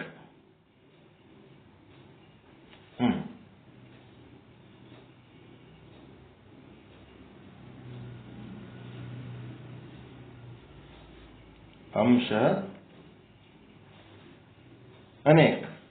ಆದರೆ ಯಾವ ಅಂತಃಕರಣದಲ್ಲಿ ಜ್ಞಾನವಾಗುತ್ತದೆಯೋ ಆ ಅಂತಃಕರಣದಲ್ಲಿನ ಅವಚ್ಛಿನ್ನ ಚೇತನದಲ್ಲಿ ಸ್ಥಿತವಾಗಿರುವಂತ ಯಾವ ಅಜ್ಞಾನದ ಅಂಶ ಇರುವುದೋ ಅದರ ನಿವೃತ್ತಿ ಆಗುತ್ತದೆ.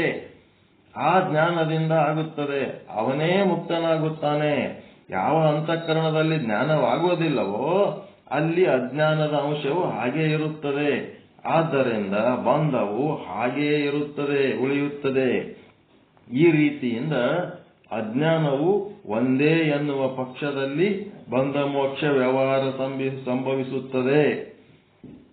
ಯಾರಿಗಾದರೂ ವಾಚಸ್ಪತಿ ರೀತಿಯಿಂದ ಅನೇಕ ಅಜ್ಞಾನಗಳಾದರೆ ಅದೇ ವಾದವೇ ಬುದ್ಧಿಯಲ್ಲಿ ಸರಳವಾಗಿ ಪ್ರವೇಶವಾಗುವಂತಿದ್ದರೆ ಅದಾದರೂ ಕೂಡ ಅದ್ವೈತದ ಜ್ಞಾನವನ್ನೇ ಮಾಡಿಕೊಡುವಂತಹದ್ದೇ ಆಗಿದೆ. ಅದನ್ನು ಖಂಡನೆ ಮಾಡುವ ಅವಶ್ಯಕತೆ ಇಲ್ಲ. ಹಾಂಗರೆ ಅನ್ರಿ ಹೀಂಗರೆ ಅನ್ರಿ, ಏನಾಯ್ತು ಅಂತಂದ್ರೆ ಅಜ್ಞಾನದ ಅಂಶ ಇರುವುದು ಎಲ್ಲಿ? ಇದ್ರ ಬಗ್ಗೆ ನಾಳೆ ತಗೊಳಮ್ರಿ. ಇದು ಫ್ರೆಶ್ ಇಲ್ಲ. ಈಗ ನೀವು ಫ್ರೆಶ್ ಇರ್ಲಾರ್ದಾಗ ಇದನ್ನ ಡೀಪ್ ಆಗಿ ಹೇಳ್ಕೊತ ಹೋದೇವಂದ್ರ ಮತ್ತೆ ನಿಮಗೆ ವಜ್ಜೆ ಆಗ್ತದೆ. ಈಗ ಇದ್ರದ್ದು ಎಕ್ಸ್ಪ್ಲನೇಷನ್ ನಾಳೆ ತಗೊಳ್ಳೋಣಲ್ಲ. ಅವಚ್ಛಿನ್ನ ಚೇತನ, ಅಂತಃಕರಣದೊಳಗಿನ ಅವಚ್ಛಿನ್ನ ಚೇತನ. ಸಾಕಿದ್ರ ಮುಂದಿನ ಭಾಗ ಸಾಕು. ಒಂದಿಷ್ಟು ಸ್ವಾದ ಇರತನ ಹೇಳೋದು ಚಂದ. ನಾಳೆ ಇದ್ರ ಬಗ್ಗೆ ಸುಮ್ಮನೆ ಪೀಠಿಕೆ ಅಷ್ಟೇ. ಮುಂದೆ ಎಲ್ಲ ನೀಟಾಗಿ ಇದ್ರದ್ದು ಟೈಟಲ್ ಅರ್ಥ ಮಾಡ್ಕೊಳ್ಳೋದು ಕಷ್ಟ ಅದ. ಒಳಗಿಂದು ಇನ್ನ ಕಷ್ಟ ಇರ್ತದ. ಫ್ರೆಶ್ ಇದ್ದಾಗ ಇದು ಚಂದ ತಿಳಿತು ಅಷ್ಟೇ.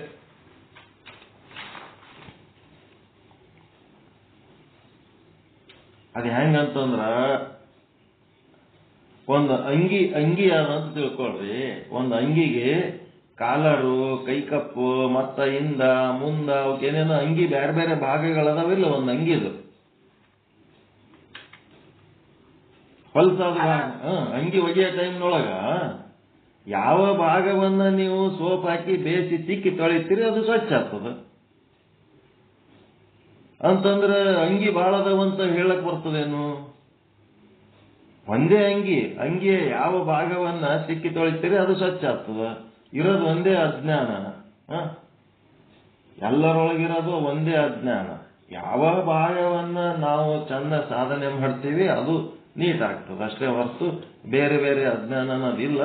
ಮತ್ತ ಅನೇಕ ಅಜ್ಞಾನ ಅಂತೇಳಿ ಅಂದ್ರ ನಿಮಗ ಚಂದ ಅನಿಸ್ತಿತ್ತು ಅಂದ್ರ ಅದನ್ನೂ ಅನ್ಕೊಳ್ರಿ. ಮತ್ತ ಒಂದೇ ಅಜ್ಞಾನ ಆದಂತಂದ್ರೂ ಚಂದ ಅನಿಸ್ತಿತ್ತಂದ್ರ ಅದನ್ನೂ ಅನ್ಕೊಳ್ರಿ. ಯಾಕೆ ಹಿಂಗ್ಯಾಕೆ ಸಡ್ಲ ಬಿಟ್ಟಾರ ಅಜ್ಞಾನದ ವಿಷಯದಾಗ ಹೇಳ್ರಿ? ಹಿಂಗ್ ಬಿಟ್ರಿ ಸರಳ?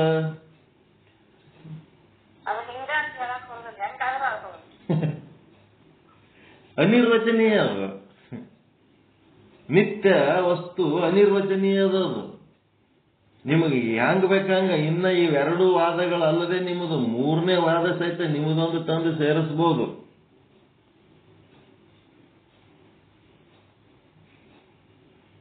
ಅನಿರ್ವಚನೀಯ ಅದು.